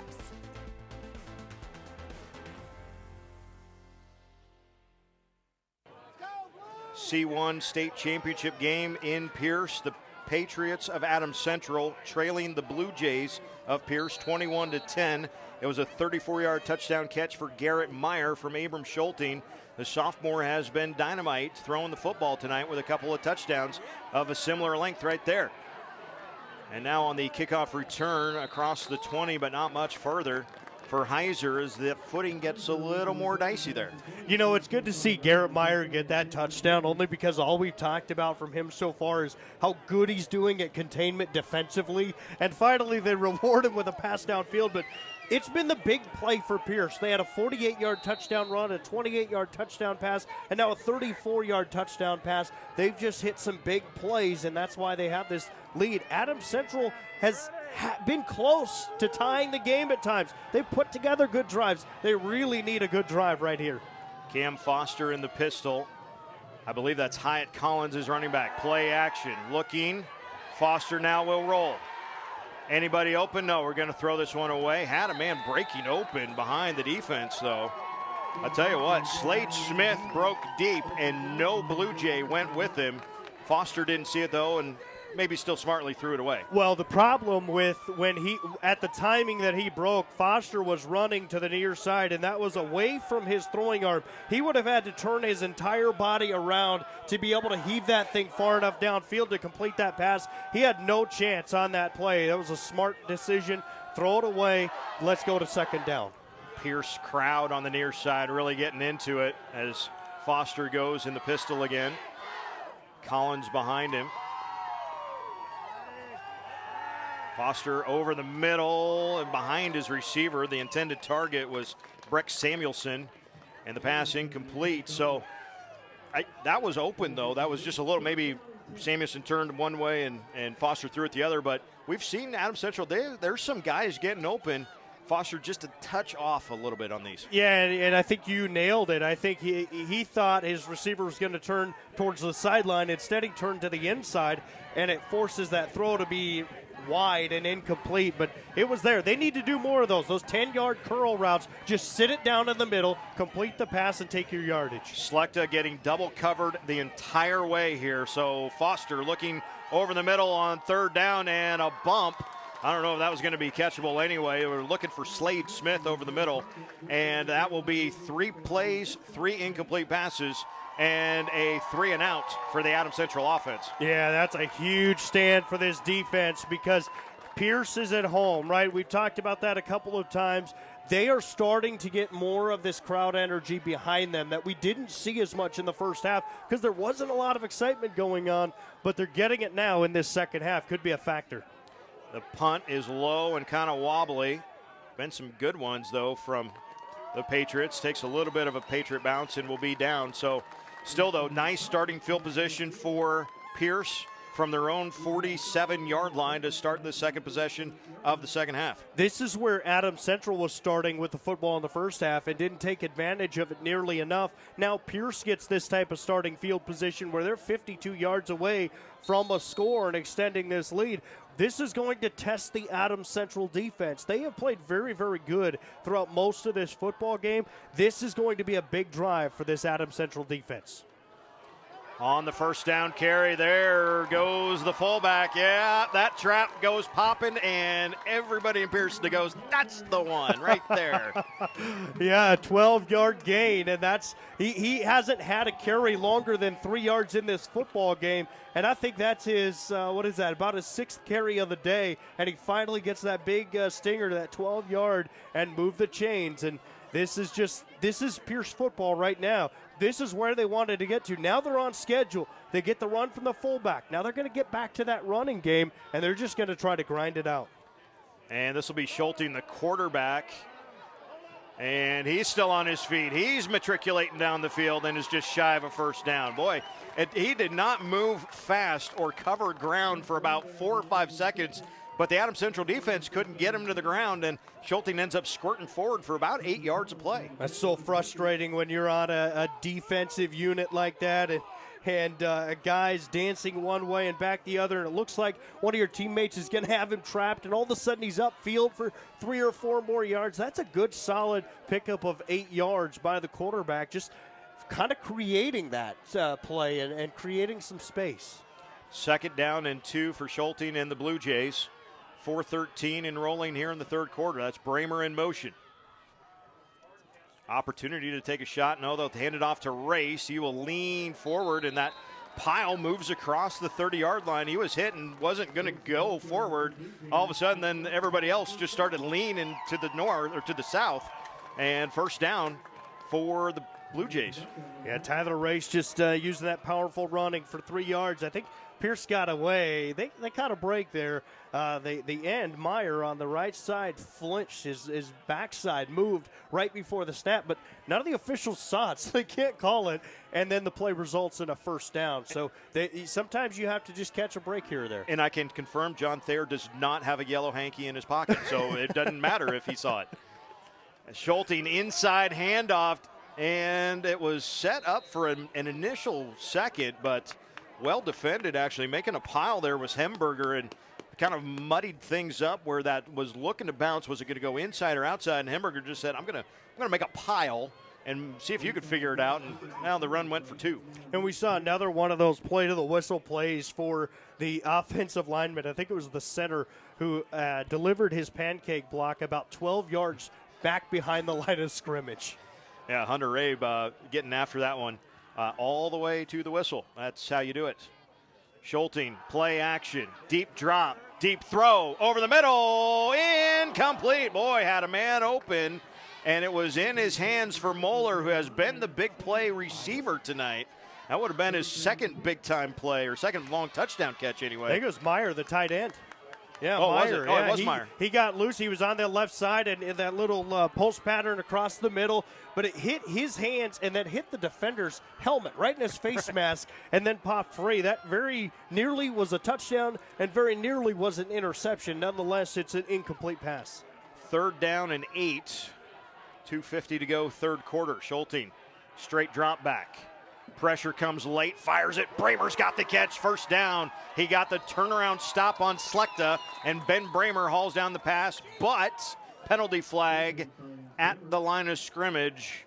That is not usually a good sight for the offense, and it is a hold against Pierce. So that nice catch by Bramer will not count. And it will be 3rd down and a little bit longer to go. And Pierce is just trying to be creative with ways to get Bramer open. And that time they had him on a little sideline curl route.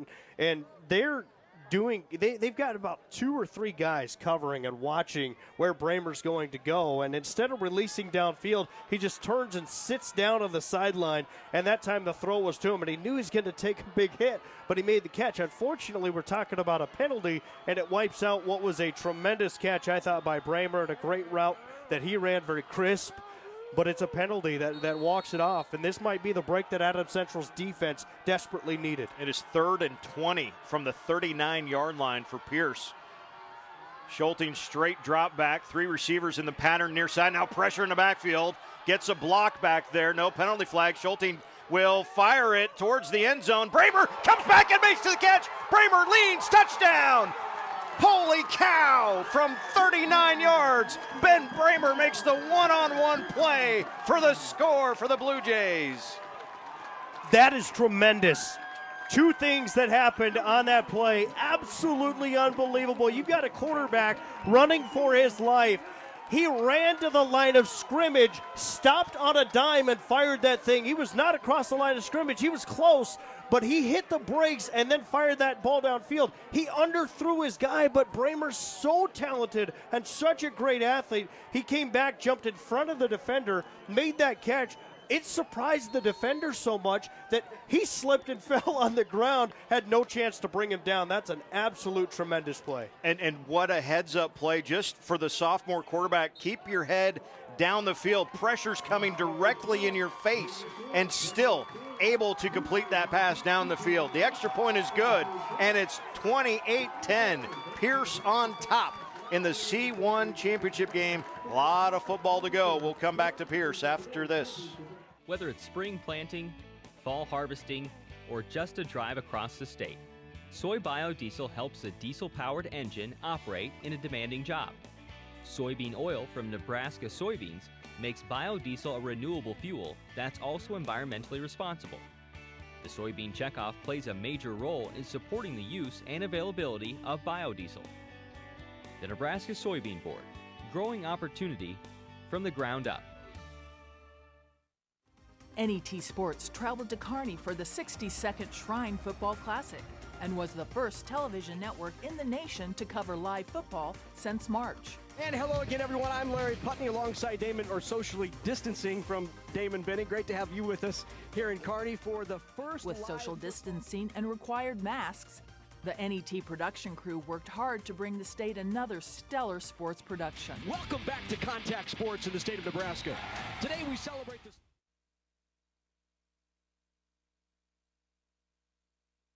Championship game from Pierce.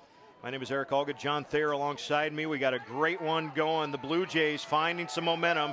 That kickoff goes into the end zone for a touchback. And, John, the offense has certainly come alive. That was a big play, though. Ben Bramer, Abram Schulting, just throw it for your big guy and trust he's going to make a play. Yeah, and another big play for this Pierce team. All their touchdowns have gone 28 yards or more, between 28 and 48 yards on their touchdowns. And Adams Central, this is a very important drive for them. They're down in this game 28-10. We got 2.5 minutes left in the third quarter.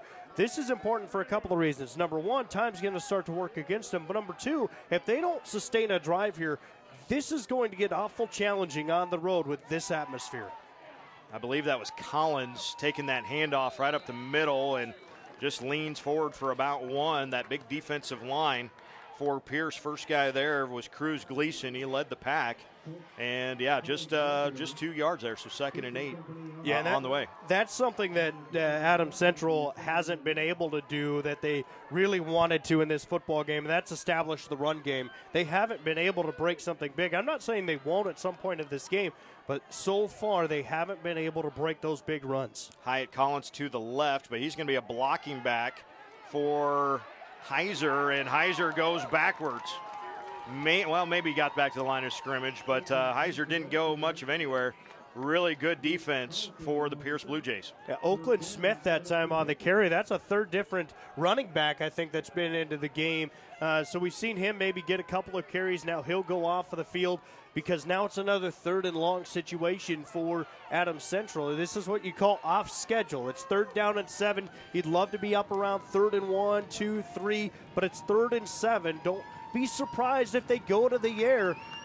Pierce is going to try to blitz this one hard. They're going to blitz it hard and go one-on-one coverage behind it. Select at the bottom of your screen. That's the way they look. Tyler makes the catch and right at the 40. Let's see where they put the ball down.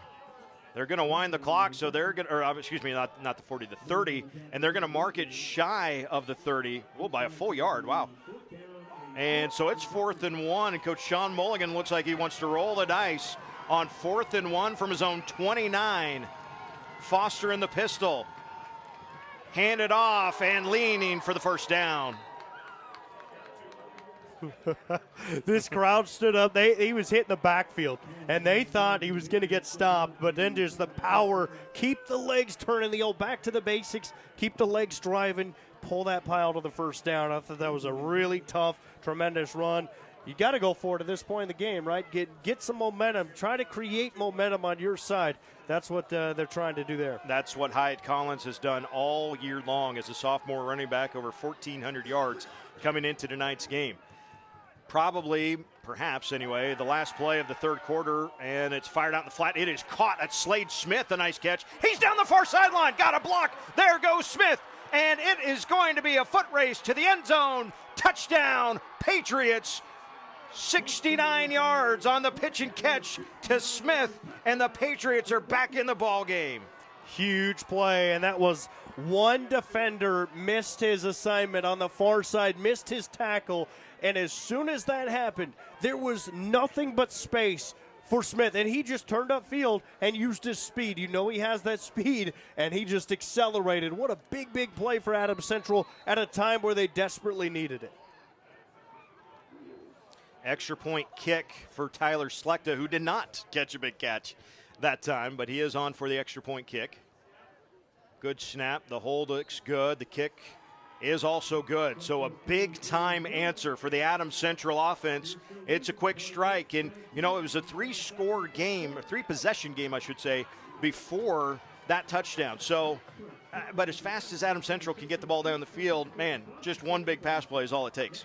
Well, it is all it takes, and we've seen the big pass play from Adams Central in this game. They had the 80-yard touchdown to start the game. We've seen a 56-yard completion, now a 69-yarder. This one goes for a touchdown. They have the big playability, and as much as they want to establish the run and haven't been able to and get that run game going, the pass game has kept them in this football game, and they missed an opportunity earlier in the game. We talked about that in the first half of scoring with the fumble right around the goal line. And then we saw him fumble again on another drive. And they have been close. And they had the one where the touchdown was wiped out for a penalty, and they ended up with a field goal instead. So Adams Central's been right in this game. They've hurt themselves, but you know what? They keep fighting, and they've just found big play after big play. This has been a tremendous game. Both of these teams have just been electrifying to watch their offenses, and the big plays that we've seen tonight in this game, exactly what you would expect for guys dialed up and emotional for a state championship. I really, really like Lincoln, but this is a whole lot of fun.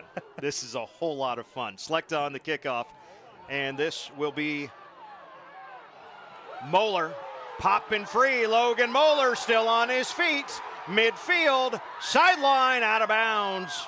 Moeller there, we'll see where they mark him as Slechta was able to get him out of bounds inside the Adams Central 40-yard line, but a big-time return, and how's that for an answer for Pierce and Logan Moeller? Huge answer, and this goes without saying, but that's exactly what you can't have if you're Adams Central. Right when you have the big play, you give the home team a chance for that huge kickoff return.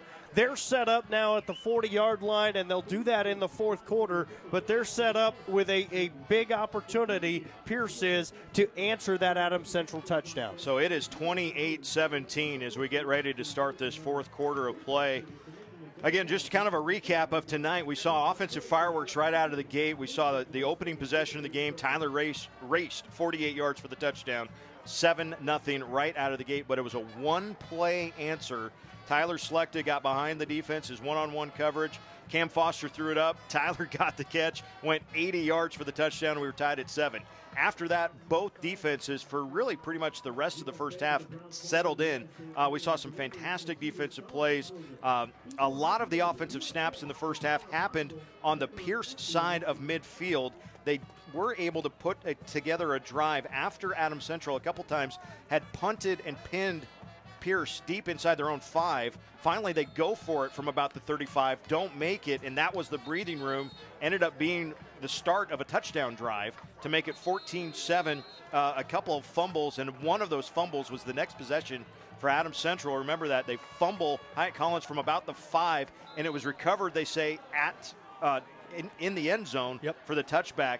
And then another fumble on the next possession, actually, for the Patriots. So this thing could have looked a little bit different when we went to the half, and it was 14-7. Right now, though, it's 28-17 as we head to the fourth and final quarter. This is Race on the inside handoff, bounces it to the outside, and then is finally knocked out of bounds across the way by Oakland Smith. The linebacker came inside out to make the play defensively for the Patriots. Second down and 2 on the way.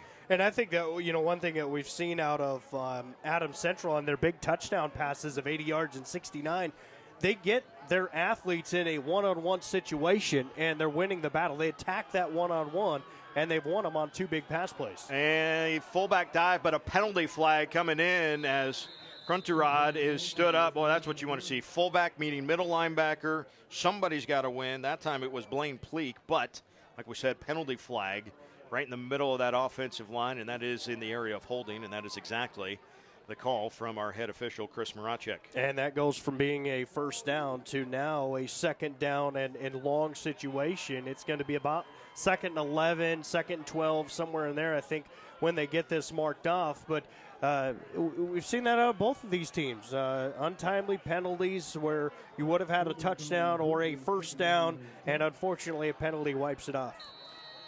Let's call it second and 11. Abram Schulting gets the play call from head coach Mark Bramer. Mentioned he stepped away from coaching for 1 year, missed it so much he, in his words, begged to come back, and the Blue Jays have been the better for it since. On the toss sweep, this is Race for the edge, and again, that Adams Central defense, it hasn't been the toss that they've had trouble with. It's actually been more of a handoff. Yeah. When they get that kind of convoy student body left and right. We've seen Reese in the first touchdown of the game and then nearly broke one in the third quarter. But on that kind of long handoff, that was a sweep, though, and that's been handled pretty well by the Patriots. It has, and for the most part, they've done a great job of just stringing that play out to the sideline, and then eventually and they take on blockers, and eventually somebody makes the tackle. Only a couple of times have they not stayed home and flowed to the sideline, and it's cost them. Schulting on third and long, pressure. Bramer caught.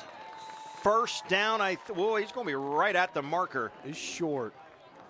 Yard or so. Yep. In fact, one of the assistant coaches sees right where the mark is and says, nope, coach, you're about 2 feet short. And that's exactly the call. 4th and 1. I don't think Mark Bramer's thinking about anything except going for this right now. Yes, you are up 11. You could pin Adams Central deep, but you could also get this first down and keep the drive going. Schulting will go under center with 2 fullbacks and a tailback. That's Race right behind him. Schulting now will check with coach. Changes something perhaps at the line of scrimmage. Handoff, Race hit in the backfield, but evades it. Now he's in the open, and he's got a first down. Tyler Race still on his feet, and he's inside the 10 down to the 5-yard line. Tyler Race hit in the backfield. That was not going to make the line to gain. Evades that, though, wiggles through that first, bounces it to the outside. Another defender can't make the tackle, and now it's 1st and goal. What a huge play by Tyler Race. He dots a power I now again as Schulting goes under center. Give it to Race. Hit in the backfield. He's not going to get away that time. Slung backwards by one of the linebackers. That was Holden O'Day, a sophomore that came knifing through there, and Holden throws down Race for a loss. Still goal to go, but back to the 8-yard line. Yeah, it's the difference between trying the hit stick and wrapping up. The first play, you bounce off and you don't wrap up to make that tackle. It goes for not only a first down, but a huge gain for Tyler Race. This time they come through, hit him in the backfield. He wraps up, brings him down to the ground, and that's what you have to do against a running back like Tyler Race, because he's coming out of the game right now. But, man, he has been a factor for Pierce, and we knew he would be tonight. Bramer, Moeller, and Delka all come in, and Bramer is split near side, but Coach Mark Bramer is going to take a timeout. So want to talk things over. It's 2nd down and goal to go from the 8. We've got just under 10 minutes to go here in the 4th quarter of the Class C1 state championship game. We talked about it in our opening. COVID-19 this year has just turned our entire world upside down, whether it's been sports or just life in general. But here we are at the end of November, and we get to play state championship football. It's not Lincoln. It's not Memorial Stadium. Like I said, this is not a bad atmosphere at all. And they're playing in Burwell tonight, and they're playing in Shickley, and they're playing at Elkhorn High, and they're going to be playing, they're already playing, I guess, at Westside in Class A, right? And then they're also playing at Midland University, where Fremont Bergen plays their home games. And John, I know we've said it before. This isn't Lincoln, but this is still a ton of fun, I think. Well, I think when they made the decision last week to move these championships to home sites and not do it at Memorial Stadium because of the restrictions that would have been there for fan attendance, I think the adults in the room had an issue with it, right? Parents and fans who love seeing it at Memorial Stadium. These kids were probably disappointed, but kids are resilient. And these young men and these young ladies in high school sports across not only Nebraska but the entire country, they have just adjusted, and they've continued to adjust, and they've made the most of their opportunities. look at this crowd. Look at this atmosphere. This is a state championship. 2nd and goal from the 8. Coming out of the timeout, Schulting under center will play action, rolls to his right. Bramer's the only receiver out there. Penalty flag comes down. The pass is caught by Moeller, but again, a penalty flag down on that edge block, and again, typically thrown in the area of holding for offensive linemen, and that is in fact our call. So again, we've seen Pierce kind of shoot themselves in the foot a few times here. Give Sam Hemberger some credit for Adams Central for getting that penalty, because he knew he was held, and he was like waving at the referee like, hey, look, I can't get away. He has my jersey, and the official saw it and threw the flag. So he gets the assist on that one, but that is a huge penalty because we're in a goal-to-go situation, and now they're, outside of the 20-yard line. It's a spot foul, too, so it's 10 yards from the spot, which they threw the flag at the 13, so this penalty, it moves it back to the 23, and yes, 2nd and goal from the, I guess we'll call it the 22-yard line for Pierce. Schulting is in the shotgun now, and he wants a screen, and it is his man over the middle, and the fullback, Cruncherod, is crunched. Slade Smith let it go forward for a few, and then Cruncherod went down quickly there in the middle, and you saw the Adams Central defense. Boy, there were some open defenders, and suddenly they realized, I'm not blocked. Something's wrong, and you could see them actually rally to that football, and now it's 3rd and goal, and what could have been, in theory, a pretty good play call ends up being a modest gain for Pierce. Well, that's the second time we've seen the fullback screen for Pierce, and they're trying to get it to develop. Neither time did it go for a big gain. I think Adams Central's prepared for that fullback screen for the most part, and they've held it to a minimal gain. But you're right, now it's 3rd down and long. It'll be interesting to see if Pierce believes it's in 4-down territory at this spot with a 28-17 lead. If they would try to get about half now and then try to get in, they may have taken too much time. Yeah, that might be. It is, in fact, a delay of game. So instead of from the 18, we're going to go back to the 23, where it will be 3rd and goal.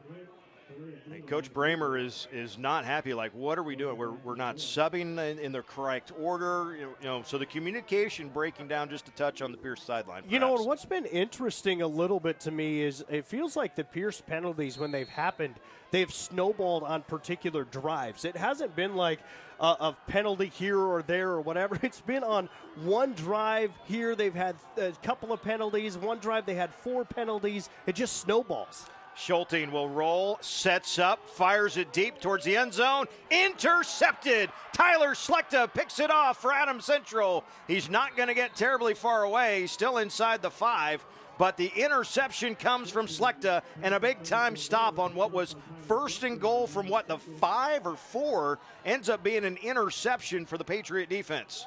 Yeah, and this is a big play. Adams Central has needed to turn things, and they had the big touchdown, and now they get the defensive interception. And that's going to be a tough one for Schulting to look at later, because he had Bramer out of his break, a little out route underneath. He had him wide open, didn't see him. He wanted to go for the big play to Moeller, who was in double coverage, underthrown a little bit, and the interception for Adams Central. Big opportunity here for the Patriots. All 3 timeouts, 8:42 to play, down 2 scores. Foster will keep it on the replay, and he's got a nice gain. Pierce fans on the near side thought, oh, Hyatt Collins has got the ball. We tackled him. Yay. Nope, Cam Foster had it. Yeah, first down run, too. Just a great read by Foster, and we've seen that play more in this second half. We haven't seen him run the football a whole lot, but he has a little bit more in this second half, and that time it worked to perfection. They sold it to the running back, and then he pulls that ball out, and he busts to the outside, found some space in a first down. Foster has carried it probably, about 7 or 8 times. He carried it 23 times coming into this game, so he doesn't run it very often. This will be a handoff to Heiser, and the pile made in the backfield. And I don't know if he'll get credit for the tackle, but we will give credit to Derek Coulterman. We called his name a lot early in the first half, but he made the pile, and there was no place for Heiser to go, and the defense's cavalry came over the top. Yeah, Coulterman's done such a good job in this football game. He's not going to show up as much maybe in the stats as what we're talking about, but he has blown up plays, and he has forced some changes for Adams Central. That's what you ask of your defensive line. No gains at 2nd and 10. The clock moving with 7:44 to go. Handoff middle, and that's Heiser, and he just leans forward a little bit. And again, kind of coming from the backside on that defensive end spot was Krunterod, actually.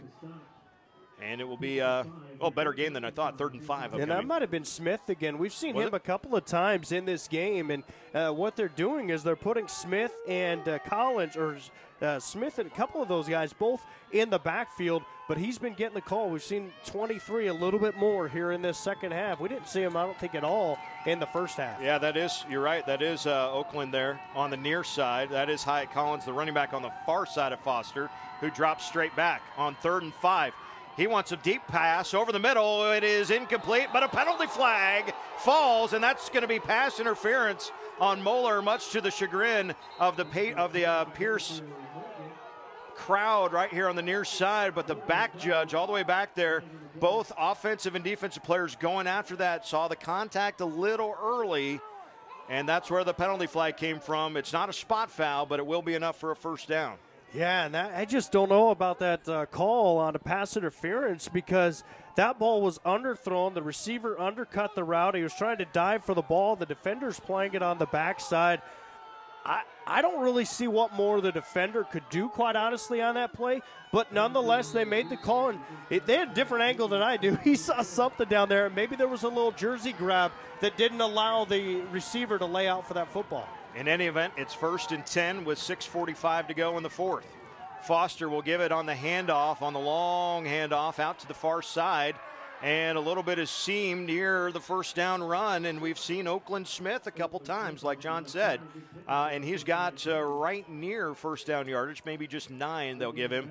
But it will be a 2nd down and short. And things are moving. This Patriot offense started this drive after the interception from Tyler Slechta on their own 3, but time not on their side and down 2 possessions. Right, so this is moving, but it's not moving fast enough. Only 6.5 minutes left in this football game, and they're down 2 scores, so they need to get going a little bit, because they're going to have to get a defensive stop at some point. They do have all of their timeouts here in the 4th quarter. A late defensive shift will double cover Slechta.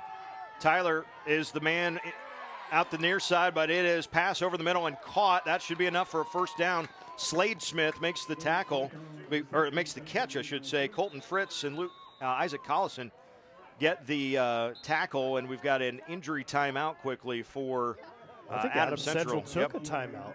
Well, Sam Hemberger is getting looked at on the far side real quick. Yeah, they signaled as if this is an Adam Central timeout, and they've taken one off of the board here. So this is a time where they've used one of their 3 timeouts, and you thought that they were going to try to save those, especially after getting a first down there. Unfortunately, I think you're right. The injury forced their hand and forced them to call that timeout. So the thing about the timeout is it would, if Hemberger's okay, it allows him to stay in the game. They don't have to stop the clock for him and then have him exit the field. So he can stay if he's healthy enough to be able to do so. So that's what they're taking a look at there on the far sideline.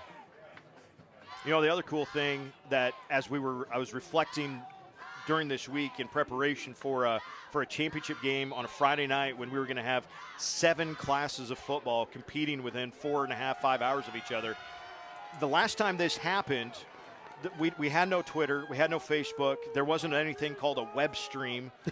You had to watch the game, you had to go to a game, watch it, and then read about the other games in the newspaper tomorrow. You could find out all the information you want from any football game right now in some way, shape, or form. That's cool. 1st and 10 after the first down catch. And Foster sets up. Now he throws it short. He was throwing it towards Slechta. But again, Tyler Slechta is probably drawing a double team pretty much the rest of this game. If I'm Pierce, one guy's got Tyler, and then somebody else is looking at him too.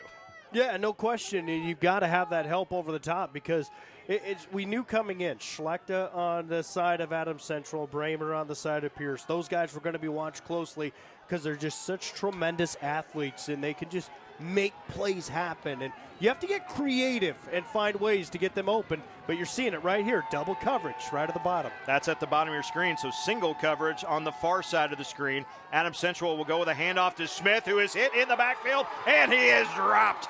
First guy there was Colton Fritz. He saw that long handoff coming, and Fritz knifed through, and he makes the stop for the Blue Jays. That's a really, really good tackle and defensive play because he was being stiff-armed so much that his helmet actually turned a little bit, and he continued to use his strength and fight through that stiff arm to make the negative yardage play. That's a huge play for this defense. We talked about the time. It keeps working against Adams Central. Now they've got 2 downs here. It's 3rd and long. They've got 2 downs to come up with 17 yards. Foster in the pistol. That is Slechta on the far side. He does have double coverage. Foster, no pressure, low over the middle, wide open, but incomplete. Oh, right through the hands of Joseph Peshek. It was there. It was in the breadbasket, but could not come up with it. Man, that's tough for him. Yeah, you're right. That was going to be, he wasn't going to score on that for the way that he was sliding down to the ground, but that was going to absolutely be a first down. That had about a 25-yard gain written all over it, just couldn't quite hang on, and now they've got to go for it on 4th and long. I beg your pardon, that was Samuelson. That was the intended receiver. So still, 4th and 17. This kind of feels like game for the Patriots offensively. Foster, lots of time. Now will step up and run. Got a man wide open, way deep if they can get it there. Intercepted. Schulting picks it off for Pierce. Slade Smith had broke deep. There wasn't a Blue Jay within 20 yards, but Foster on the speed run couldn't put enough mustard on the pass, and Abram Schulting picks it off, and the Pierce defense rises up and makes the timely stop. And that's what's hard about getting a quarterback outside and on the move. You've got to have the arm strength to throw that football about 30 yards downfield to complete that particular pass. He threw it about 23 or so yards, and it got intercepted. As receivers, when your quarterback starts running, you've got to start working back to him and try to get open. They just sat, and now Pierce is going to try to go to work on this clock. So this should be Tyler Race, the running back. He just lowers the shoulder, couple yards there. They'll be just fine with 3.5 yards and a cloud of dust. Not kicking up any snow, thankfully. They give him all of 4 there as he's right to the 38-yard line. And you're going to see Pierce go very, very slow here. They're going to take their time. They're going to use as much clock as they can. Adams Central has 2 timeouts, but it's a 2-score lead. Pierce doesn't need to score right here. They need to get a couple of first downs, and they need to really use this clock. And we're going to see a lot of Tyler Race. I think you'll just see Pierce keep trying to run the football and use as much clock as they can. Fullback dives coming, you know that. Oh, right? yeah. That right there. Oh, but well defended. Adams Central must have heard me there. Was Crunterod got right to the pile and then got shoved back by Slade Smith. Let's call it 1. He got right to the 39-yard line and 3rd and 5. And again, that clock winding, so we're going to be under 4 minutes when this next snap happens. And again, a 2-possession game. Adams Central with 2 timeouts remaining. In fact, both teams with 2 timeouts remaining in the ball game. A reminder that our coverage will continue and extend through the award ceremonies for both teams. We understand we do need to wait a little extra long for the official team picture to be taken before we get to the gold medal trophies whenever those happen. To the near sideline, but staying in bounds. I tell you, that was a heads-up play. Now we're going to get a whistle and a timeout for Adams Central because Tyler Race did not let himself go out of bounds. Heads-up play there to not stop the clock himself and force the timeout for Adams Central. Yeah, sometimes you just got to stop and realize you're not going to get much for yards upfield, and you got to do that. This is a huge play to force Adams Central to use that timeout right now. And now it's 4th down. They take the timeout. Pierce probably going to punt it away and play field position, but it's still, again, a 2-score game. And Adams Central with just 3:43 left. They're going to need chunk plays. They're going to need big plays. But first and foremost, they had to get the football back. And that was, you're right, a heads-up play for Tyler Race. Keep it in bounds. Force the timeout, because those timeouts that they're forcing Adams Central to use now could be critical if Adams Central were to score and then try to get the football back. And we've seen the chunk plays, like you mentioned, from Adams Central, right? 80-yard touchdown pass. They got a 69-yard touchdown pass on 2 drives ago. So this certainly isn't over.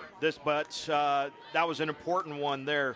Adams Central, first and foremost, doing what they needed to on defense. Bramer has gotten some good kicks away so far in this ball game. We will see what he can pull off here. Something that we also noticed early on in the game, the snaps weren't the fastest, and it took a long time for that punt to get kicked.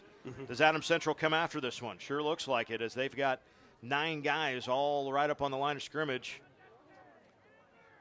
Snap pretty good. Bramer will step into it and just barely get that one away. High hanging kick and out of bounds. Not a fantastic kick, maybe about 20, 21 yards or so. That's it.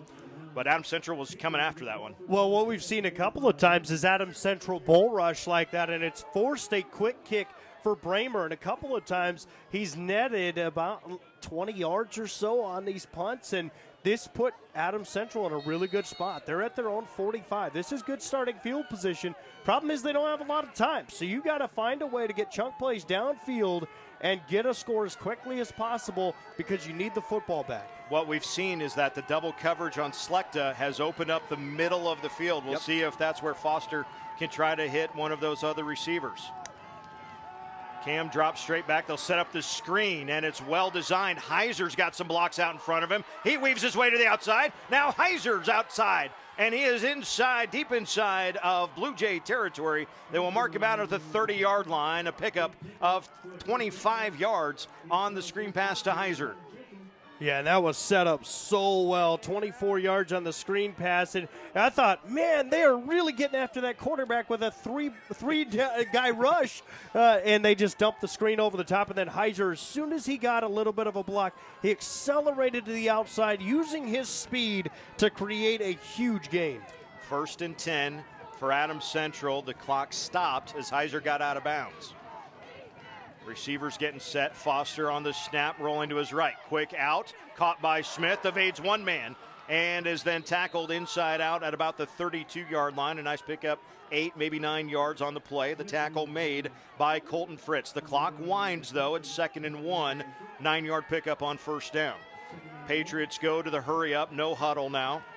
Slechta on the bottom of your screen, near side. He's got double coverage, including Ben Bramer, and now a timeout taken by Pierce, Coach Mark Bramer. So a little bit of a change there, John. First time I think that I've recognized anyway in the game that Ben Bramer has guarded Tyler Slechta. Slechta has guarded Bramer for pretty much the entire game, but we've seen Moeller for the most part. At least he was either in single coverage or he was the deep guy for Slechta's coverage.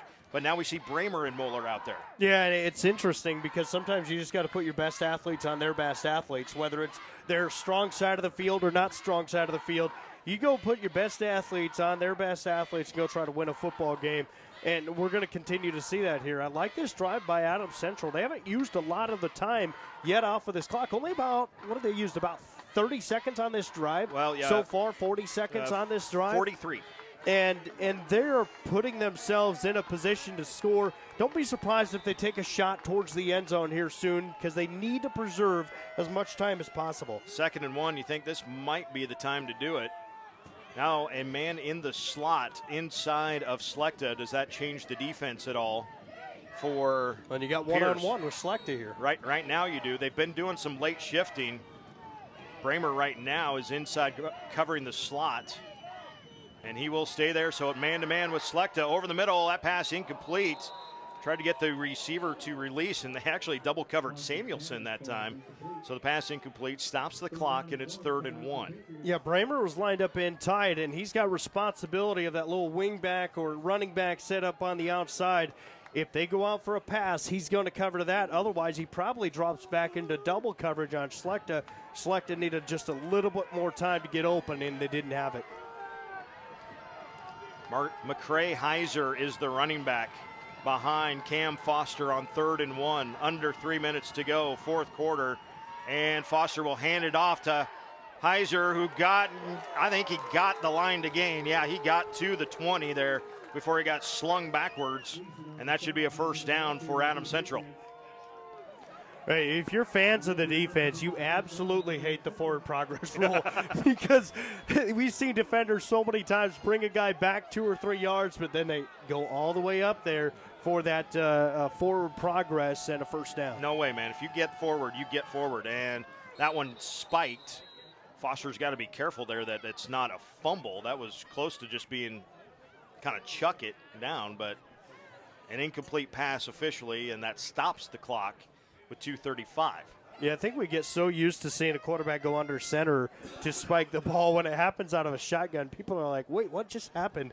Is that a fumble? You know what I mean? But he just threw it straight down to the ground and stopped the clock. And now if you're Adams Central, you need to have a couple of plays called right now, because if you don't get a first down, you need to run again. You can't keep wasting these downs with clock in the football. Heiser is in the slot inside of Slechta. Those two to the bottom of your screen. Pierce looking for the blitz. They rush 5.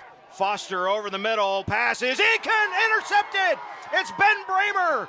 INT for Bramer, and that might seal the championship for the Blue Jays. Bramer got his head around at the last second as they were looking for Heiser on that deep post route to the back of the end zone. But it was the much taller Ben Bramer turned around, and there's the ball right in his breadbasket. He gets the INT, and that just might do it for the Pierce Blue Jays. Yeah, and that's just a size difference. You nailed it, because you're trying to throw that ball. If you're going to throw that ball to a receiver that's guarded by somebody who's quite taller than him, you've got to throw that more towards the back of the end zone and let him go run under the football. It was underthrown a little bit. That's a huge interception. Adams Central can only stop the clock one time.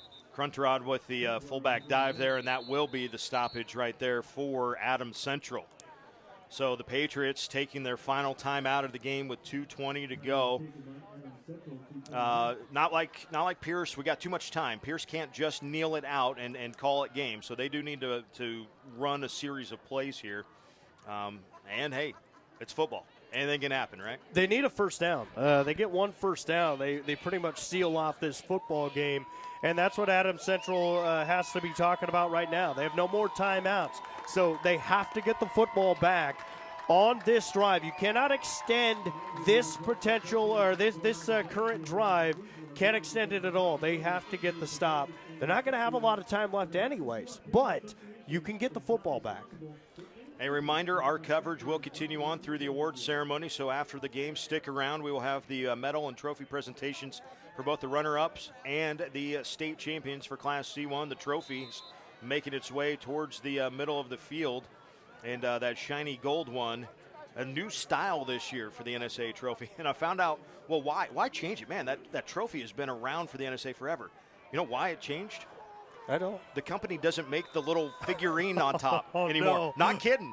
They don't make the figurine, so the NSAA couldn't get it, so they had to change the trophy. Second down and about 6, but time more of the essence for Pierce and Adams Central. And Schulte just going to wait and then take a knee.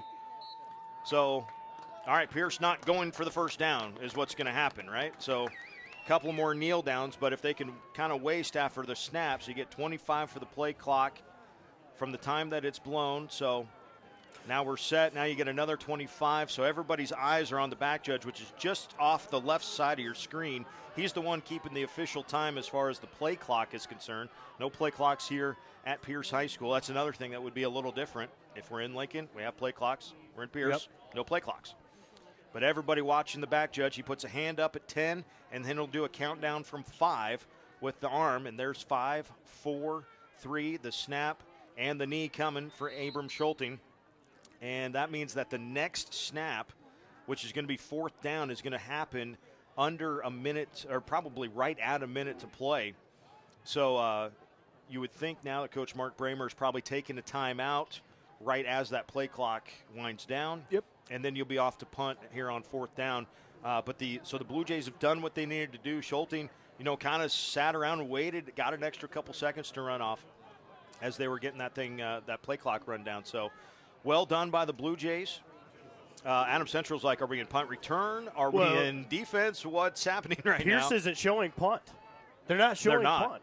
And they're going to line up, it appears, with the offense. Now they're taking that time Yeah, out. Coach Bramer does take the timeout, and it comes with 48 seconds. Boy, my math was way off there. Well, you got to remember, I think the play clock rule changed, right? It's a 40-second clock that starts as soon as the previous play ends and just keeps on winding instead of the regular. We always got used to the official always having to start the play clock. Now the clock just runs as soon as that previous play is done, and they've been able to take off a lot of this clock. And that's so why would you kneel instead of run for a first down? Well, you don't want to risk any kind of fumble and turnover deep in your territory. And so I think what Coach Bramer's done here is he's just said, all right, we're going to put the ball in the hands of our quarterback, go to a knee, we'll utilize as much time as we can because it's a 2-score game.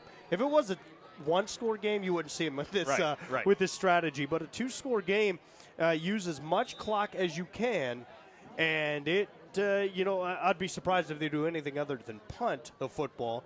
But Adams Central really has it backed up now. You know, the tough thing is this might sound weird, but if you're Pierce, do you kneel it again and not risk a punt snap going over somebody's head and getting a safety and then having to kick it away? We're going to line up in punt formation.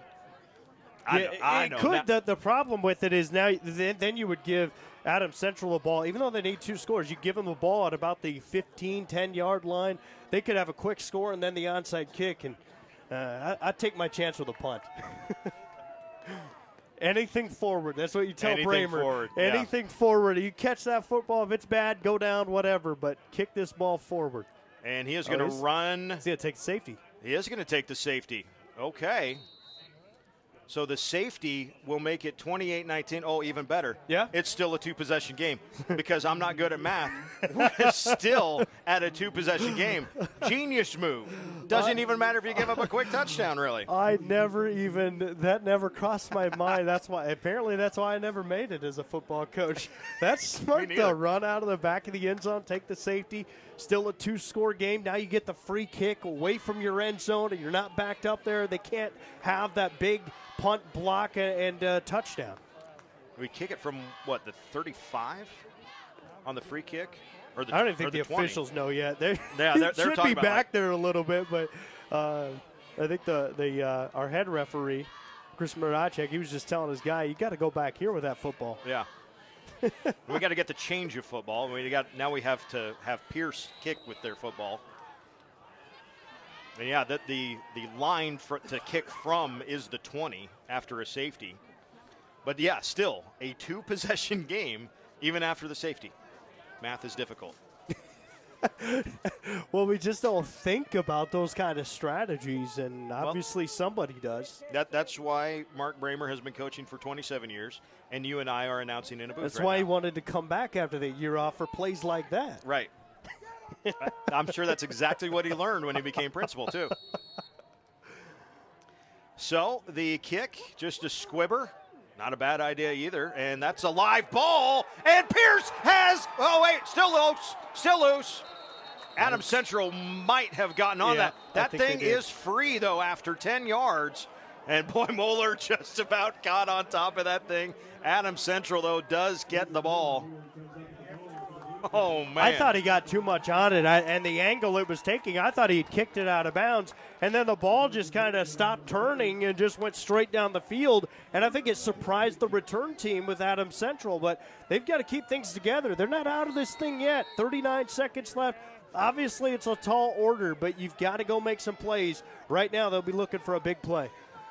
Cam Foster's thrown it around the yard plenty here in this second half especially. He will be tasked with trying to lead his troops back from down 9 with 39 seconds to go.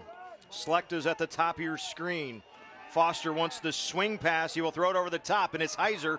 Catches it on the run. Couple blocks out in front of him. McCray Heiser is near first down yardage, but he needs to stop eventually because this play clock is going to start quickly when they get the change set on the far side of the field. Now the clock winds again. Foster takes it, throws it in the ground. That's the spike. And it will be second down and 10 from their own 49.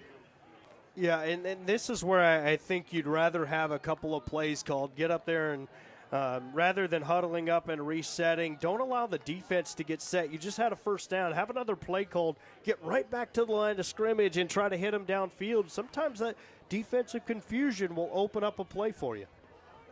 So the clock stopped after the officially it would mark down in the stats as an incomplete pass. So here we go. Second down with 3 receivers to the right, 2 to the left, and all the way on the far side is Tyler Slechta. Keep an eye on him.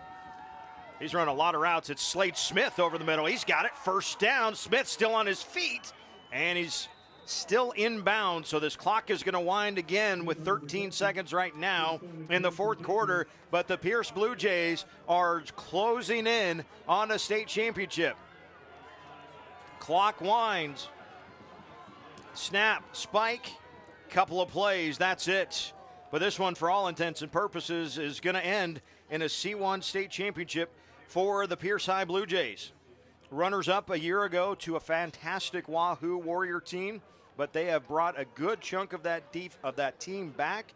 Sophomore quarterback Abram Schulting, he hit the plays when he had to, and it was the big plays for Pierce. Boy, the touchdowns add up to most of the offensive yards, I would bet, by the end of this game.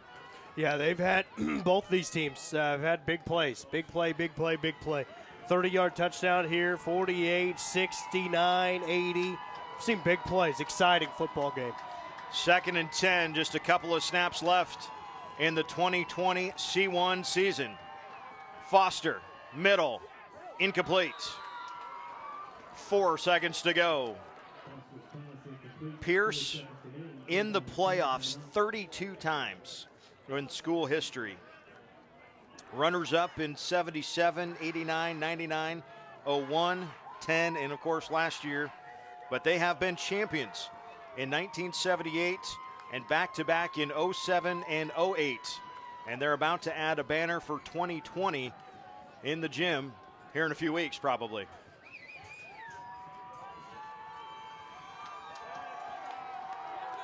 Final play of the C1 championship game. Blue Jay fans on their feet, plenty of cell phones out. Recording this one for history. Foster, middle, Smith makes the catch. He will go forward, and that will be your ball game. The Pierce Blue Jays are the 2020 NSAA Class C1 State Football Champions. Cue the fireworks in Pierce.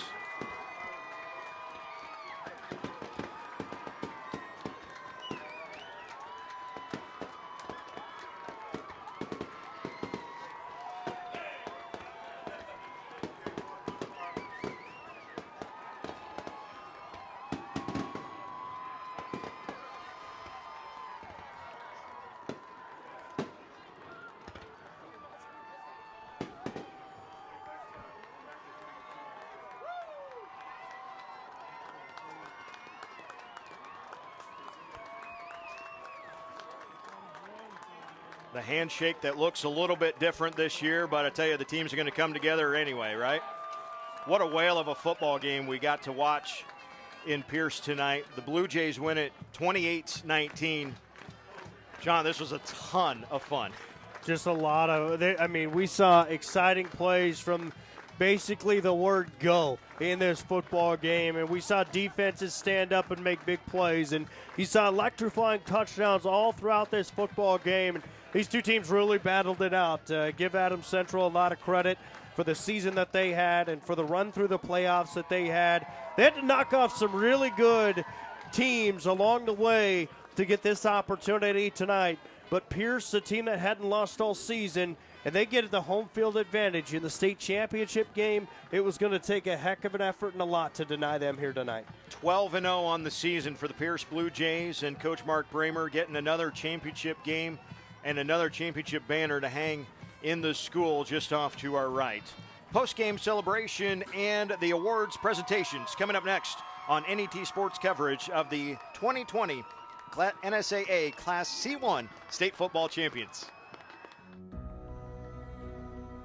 For 50 years, PBS has demonstrated that public television is trusted, valued, and essential to our communities. NET has been here for you even longer. For more than 60 years, you've made NET an essential part of your community. Your support connects us with more than 3/4 of our rural households, more than 80% of low-income homes, and nearly 90% of homes without internet access. When you invest in NET, you help us provide time-tested educational programs for Nebraska children. It's you I like. You help us bring national and local news to everyone. Because we all know that there is strength in community. NET is here for you today and tomorrow, thanks to the years of investments made by so many Nebraskans just like you. Watch NET Sports anytime, anywhere. Download the free NET Nebraska app today. Watch live streaming of the NSAA High School Championships, college player profiles, full-length episodes from Big Red Wrap-Up, and so much more. The new NET Nebraska app makes it easier than ever to follow the NET sports you want, when and where you want it. Get the app at netnebraska.org/apps.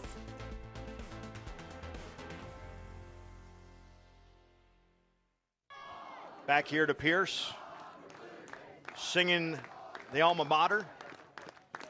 And as soon as the alma mater's done, we will get into the medal presentation for your runners-up. But let's take a look and a listen to the Pierce alma mater.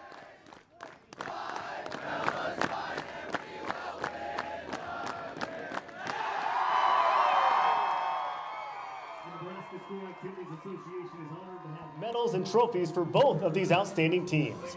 Presentations will be made by Dr. John Cerny of Bancroft Rosalie Community Schools.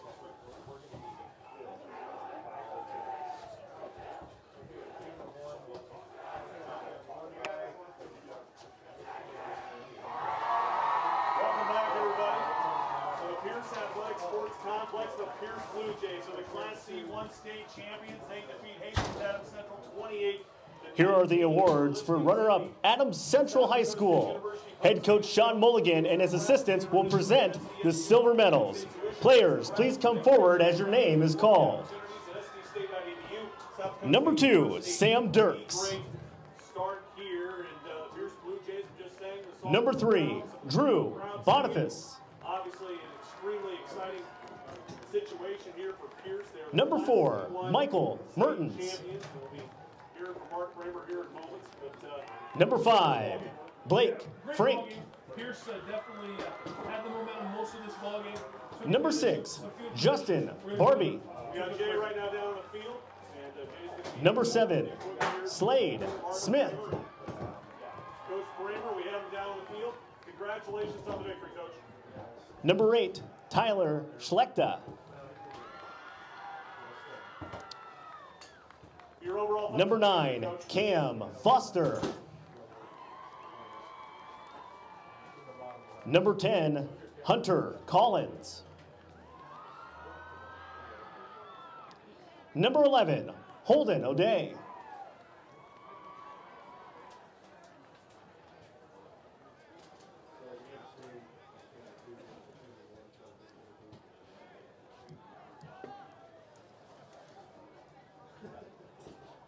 Number 12, Jacob Eckhart. Throws for 157 yards. Ben Bramer, Logan Waller, Harrop Meyer all caught touchdowns. Did you see something in Adams Central with their pass defense you felt you could attack? Number 13, Cameron Carlson. Number 14, Connor Reichstein.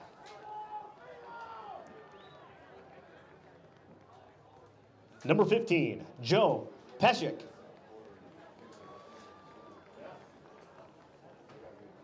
Number 16, Jarrett Ferrix.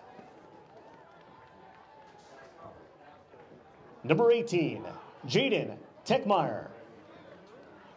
Tyler Race runs for 130 yards on 8. Number 19, Breck Samuelson.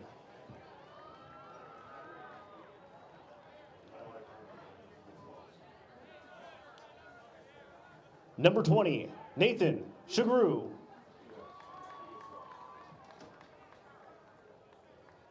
Number 21, Jameson Hoynes.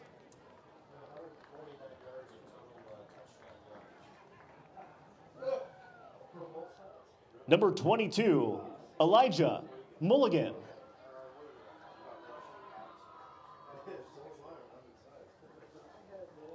Number 23, Oakland Smith. Colton Fritz, 11 tackles, 2 quarterback hurries, tackle for loss. He leads your defense again.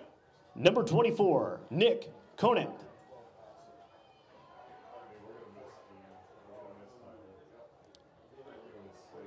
Number 25, McCray Heiser.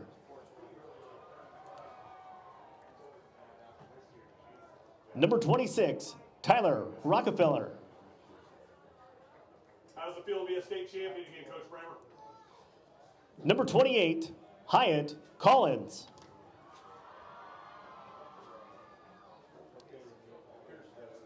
Number 30, Dylan Jansen.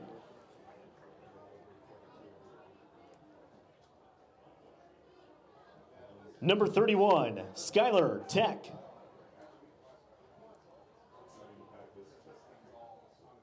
Number 32, Brendan Ground. Number 33, Grant Trosh. Number 34, Chase Imler.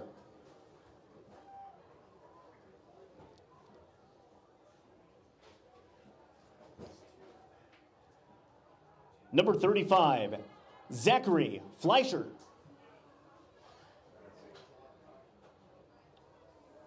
Number 40, Lucas Gabriel. Coach Bramer, congratulations on winning the championship. We'll talk to you on Number 42, Jack Trosh. That's Pierce football coach Mark Bramer with us here on the South Dakota State University post-game show. Number 44, Angus Anderson. Class C1, 28 to 19. Number 45, Richard Waldron. Well, it's just been a wonderful ride for Pierce, not only the football team, but also the community, the coaching staff. Number 50, Parker Hallett. A 12-0 season for the state championship. It is a magical ride. And Number 51, Blaine Pleak. I've heard Coach Bramer talk about the games are not won on Friday nights. The games are won Monday through Thursday in practice. Number 52, Garrett Reichstein. And he mentioned the lack of injuries, the lack of anything. Number 54, Brandon Wiseman. His team able to stay healthy throughout the season. I'm just so happy for Number 55, Sam Hemberger. They got their seasons in this crazy quarter. Take a look here at the final. Number 56, Drew Vondervetch.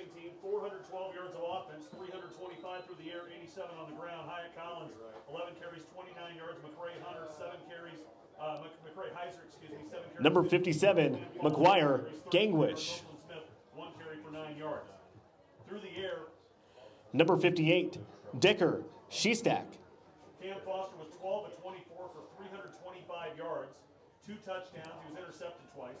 Number 59, Cody Gerloff. 140 yards and a touchdown.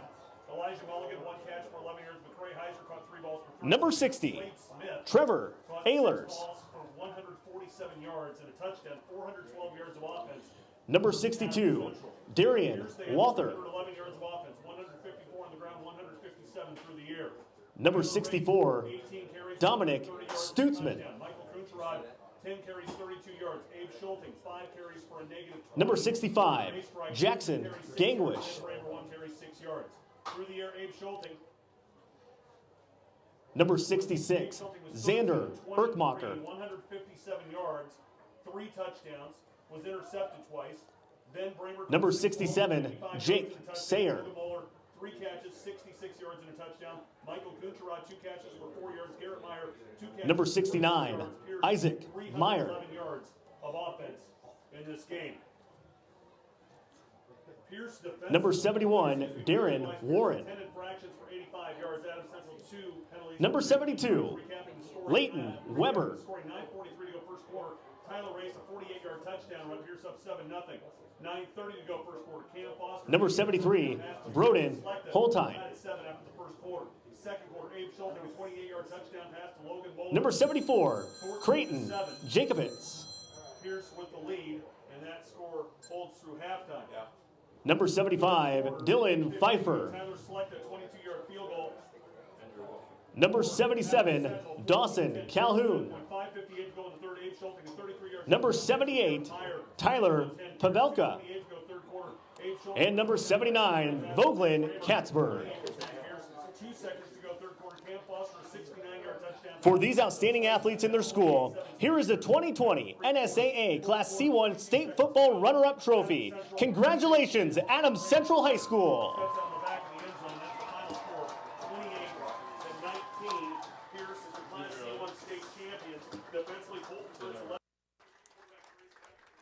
So the Patriots of Adams Central runner-up for the second time in school history. But just a whale of a ball game again. Cam Foster and these Patriots fought. You talk about a fight through the playoffs. You come in as the 8 seed. You got to win.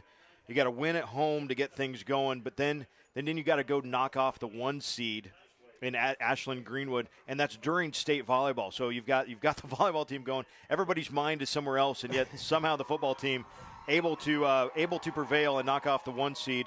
And then you get the rematch with Kearney Catholic last week in the semifinals. A couple of interceptions caught by Tyler Schlecht. He had a big game receiving as well. Heiser had a nice job rushing, and just a fantastic run to make it to this game. We're going to take a quick look at the final stats as they take the picture for Adams Central here tonight.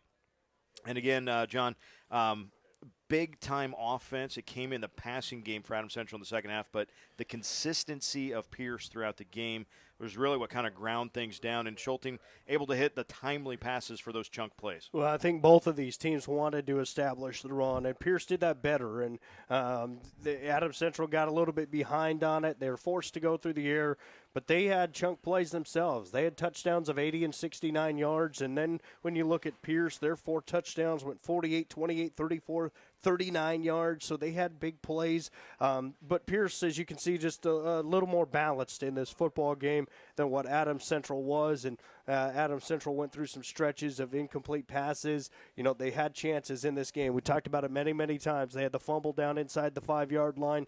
They had the touchdown that was wiped off because of a penalty, and they only ended up getting a field goal out of that. Certainly, those 2 drives aren't the only reason they lost this football game, but they certainly changed the way that this football game could have gone, and Pierce just kept after it, and you can do that when you're at home and you're playing in this environment for the state championship, and just a tremendous football game that we saw here tonight. Maybe one of the best plays of the game, Ben Bramer, that 39-yard touchdown pass. It was in the south end zone. It was almost a wing and a prayer, but it seemed like Schulting, when he rolled out, there was only one guy he was looking at, and that was Bramer, able to make a comeback catch, made a move at about the 10, evaded his defender, and was able to get in. And at that point, you really felt like, okay, Pierce is in control. Yes, Adams Central would come right back the next drive, but boy, just a rock solid down the stretch for Pierce, and the Bluejays about to get their state championship trophy, and I believe Coach Bramer gets something first. Head coach Mark Bramer, we have a special award for you. Coach Bramer and his assistants will present the gold medals. Players, please come forward as your name is called. Number 1, Ritter A-Strike. Number 2, Caden Freilich. Number 3, Chaden Roth.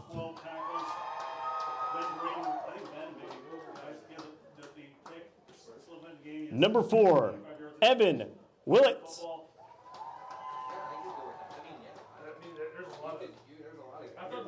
Number 5, Caleb Newman. Number 6, Colby Jensen.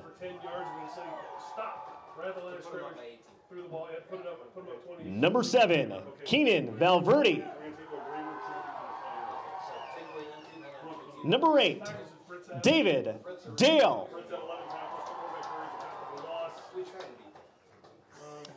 Number 9, Isaiah Adams. Number 10, Dalton Delka.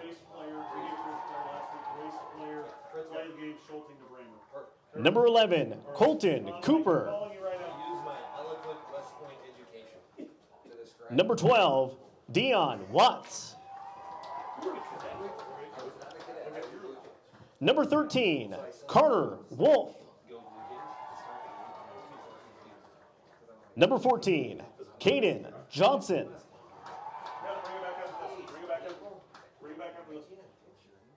Number 15, Ben Bramer.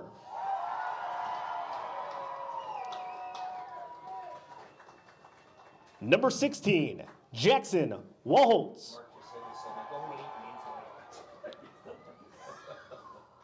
Number 17, Abram Schulting.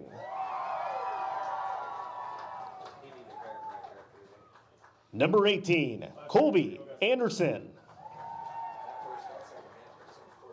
Number 19, Jaden Coulter. Welcome back, everybody, to the Pierce Athletic Sports Complex. The Pierce Blues. Number 20, Corvin Fritz. 28-19 victory over Hastings Adams Central. You're listening Number 21, Logan Moeller.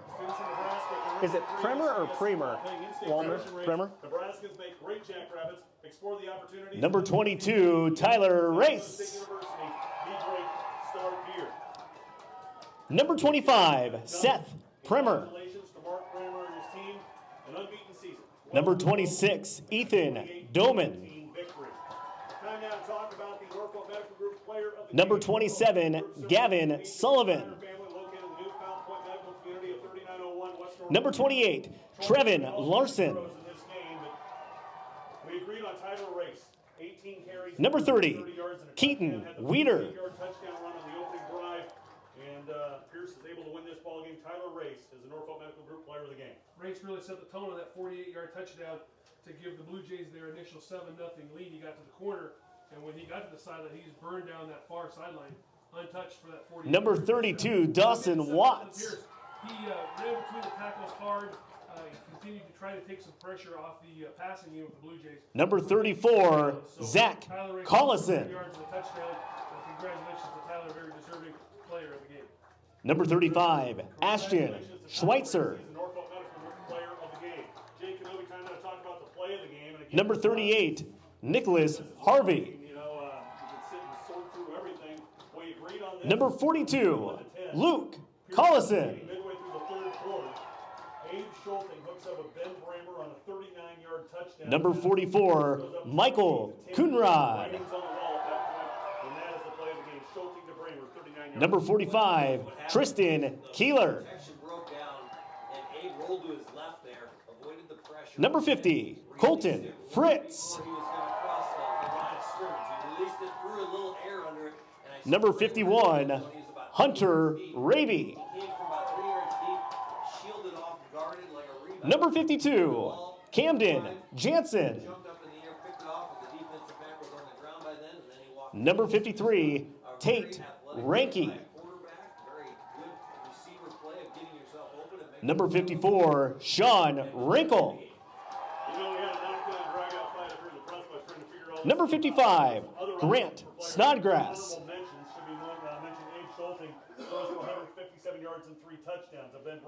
Number 56, Trevor Pettit.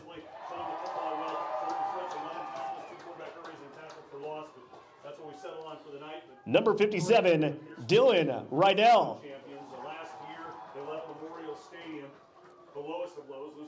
Number 58, Xavier Buell. Number 59, Bodie Hoffman.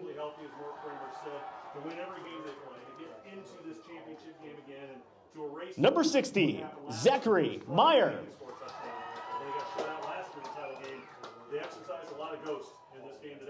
Number 61, Jackson Zimmerman. Who are graduating later this spring with a runner-up and Number 62, Alexander Meyer. the way too early 2021 football schedule been. Number 63, Tristan Miller. Michael Crooker, junior. Colton Fritz, the tackling machine. Number 64, Big Dawson Ray, Cruz 75-pound sophomore. Gleason. Then you also factor in all of those sophomores and juniors that gained all that experience and will be juniors and seniors. Number 65, Carter Meyer. Real quick, the glance here at the final Faith Regional Health Services Sports. Number 66, Nicholas Erickson. Cam Foster, 20 points. Second place, Greg Wacker with Tyler Race got 18 points. Number 67, Dawson Raby. Number 68, Lucas Ganott. Faith Regional Health Services Sports Medicine Fantasy Stats. Jake Kenobi, your overall thoughts on what you saw tonight. Number 70, Derek Coulterman. The entire community. What I see is just a team that is tenacious. Number 71, Taylor Zamora. We're going to talk a lot. They got talent. But guys, Number 72, Dakota Marks. harder than Pierce. And every coach, I don't care what. Number 73, Jacob Rogge. Play hard. And Coach Bramer that had this team. Number 74, Skylar Simpson. So hard. We talk about the game has lost its physicality. Number 75, Tyson Parsons. They didn't get the memo. Number 76, Tanner Cooper.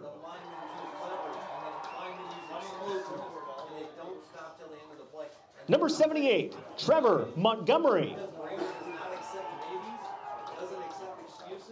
Number 80, Addison Krogan. Number 81, Garrett Meyer. Number 84, Luke Endorf. Number 89, Max Cooper. Don't forget the big guys up front. Gleason, Miller, Raby, Pettit, and Wrinkle. Those offensive linemen did not. Presenting the championship game ball on behalf of Farmers Mutual Insurance is Dr. John Cerny. For these outstanding athletes in their school, here is the 2020 NSAA Class C1 State Football Championship Trophy. Congratulations, Pierce High School! Congratulations indeed to the Blue Jays. Fourth time in school history they've stood atop Class C1, 78, 2007, 2008, and now 2020. It has been an absolute joy and a pleasure to bring you live high school football on NET Sports. It has been a tremendous football season. We have made it to the end. Thank you so much for joining us tonight. John, this was a ton of fun. Thank you for coming down. A late fill-in. We went to the bullpen, and you come through with aces, kid. Thanks. Well, it was a lot of fun. I appreciate the opportunity and just the chance to see such a great football game between two teams very deserving of being to the state championship, and that's why they're here tonight. Once again, our final score, Pierce 28, Adams Central 17. For John Thayer and the entire production crew, Jordan Hebner, Aaron Allgood, Taylor Dahl, and Nathan Ladehoff. My name is Eric Allgood. We say good night from Pierce.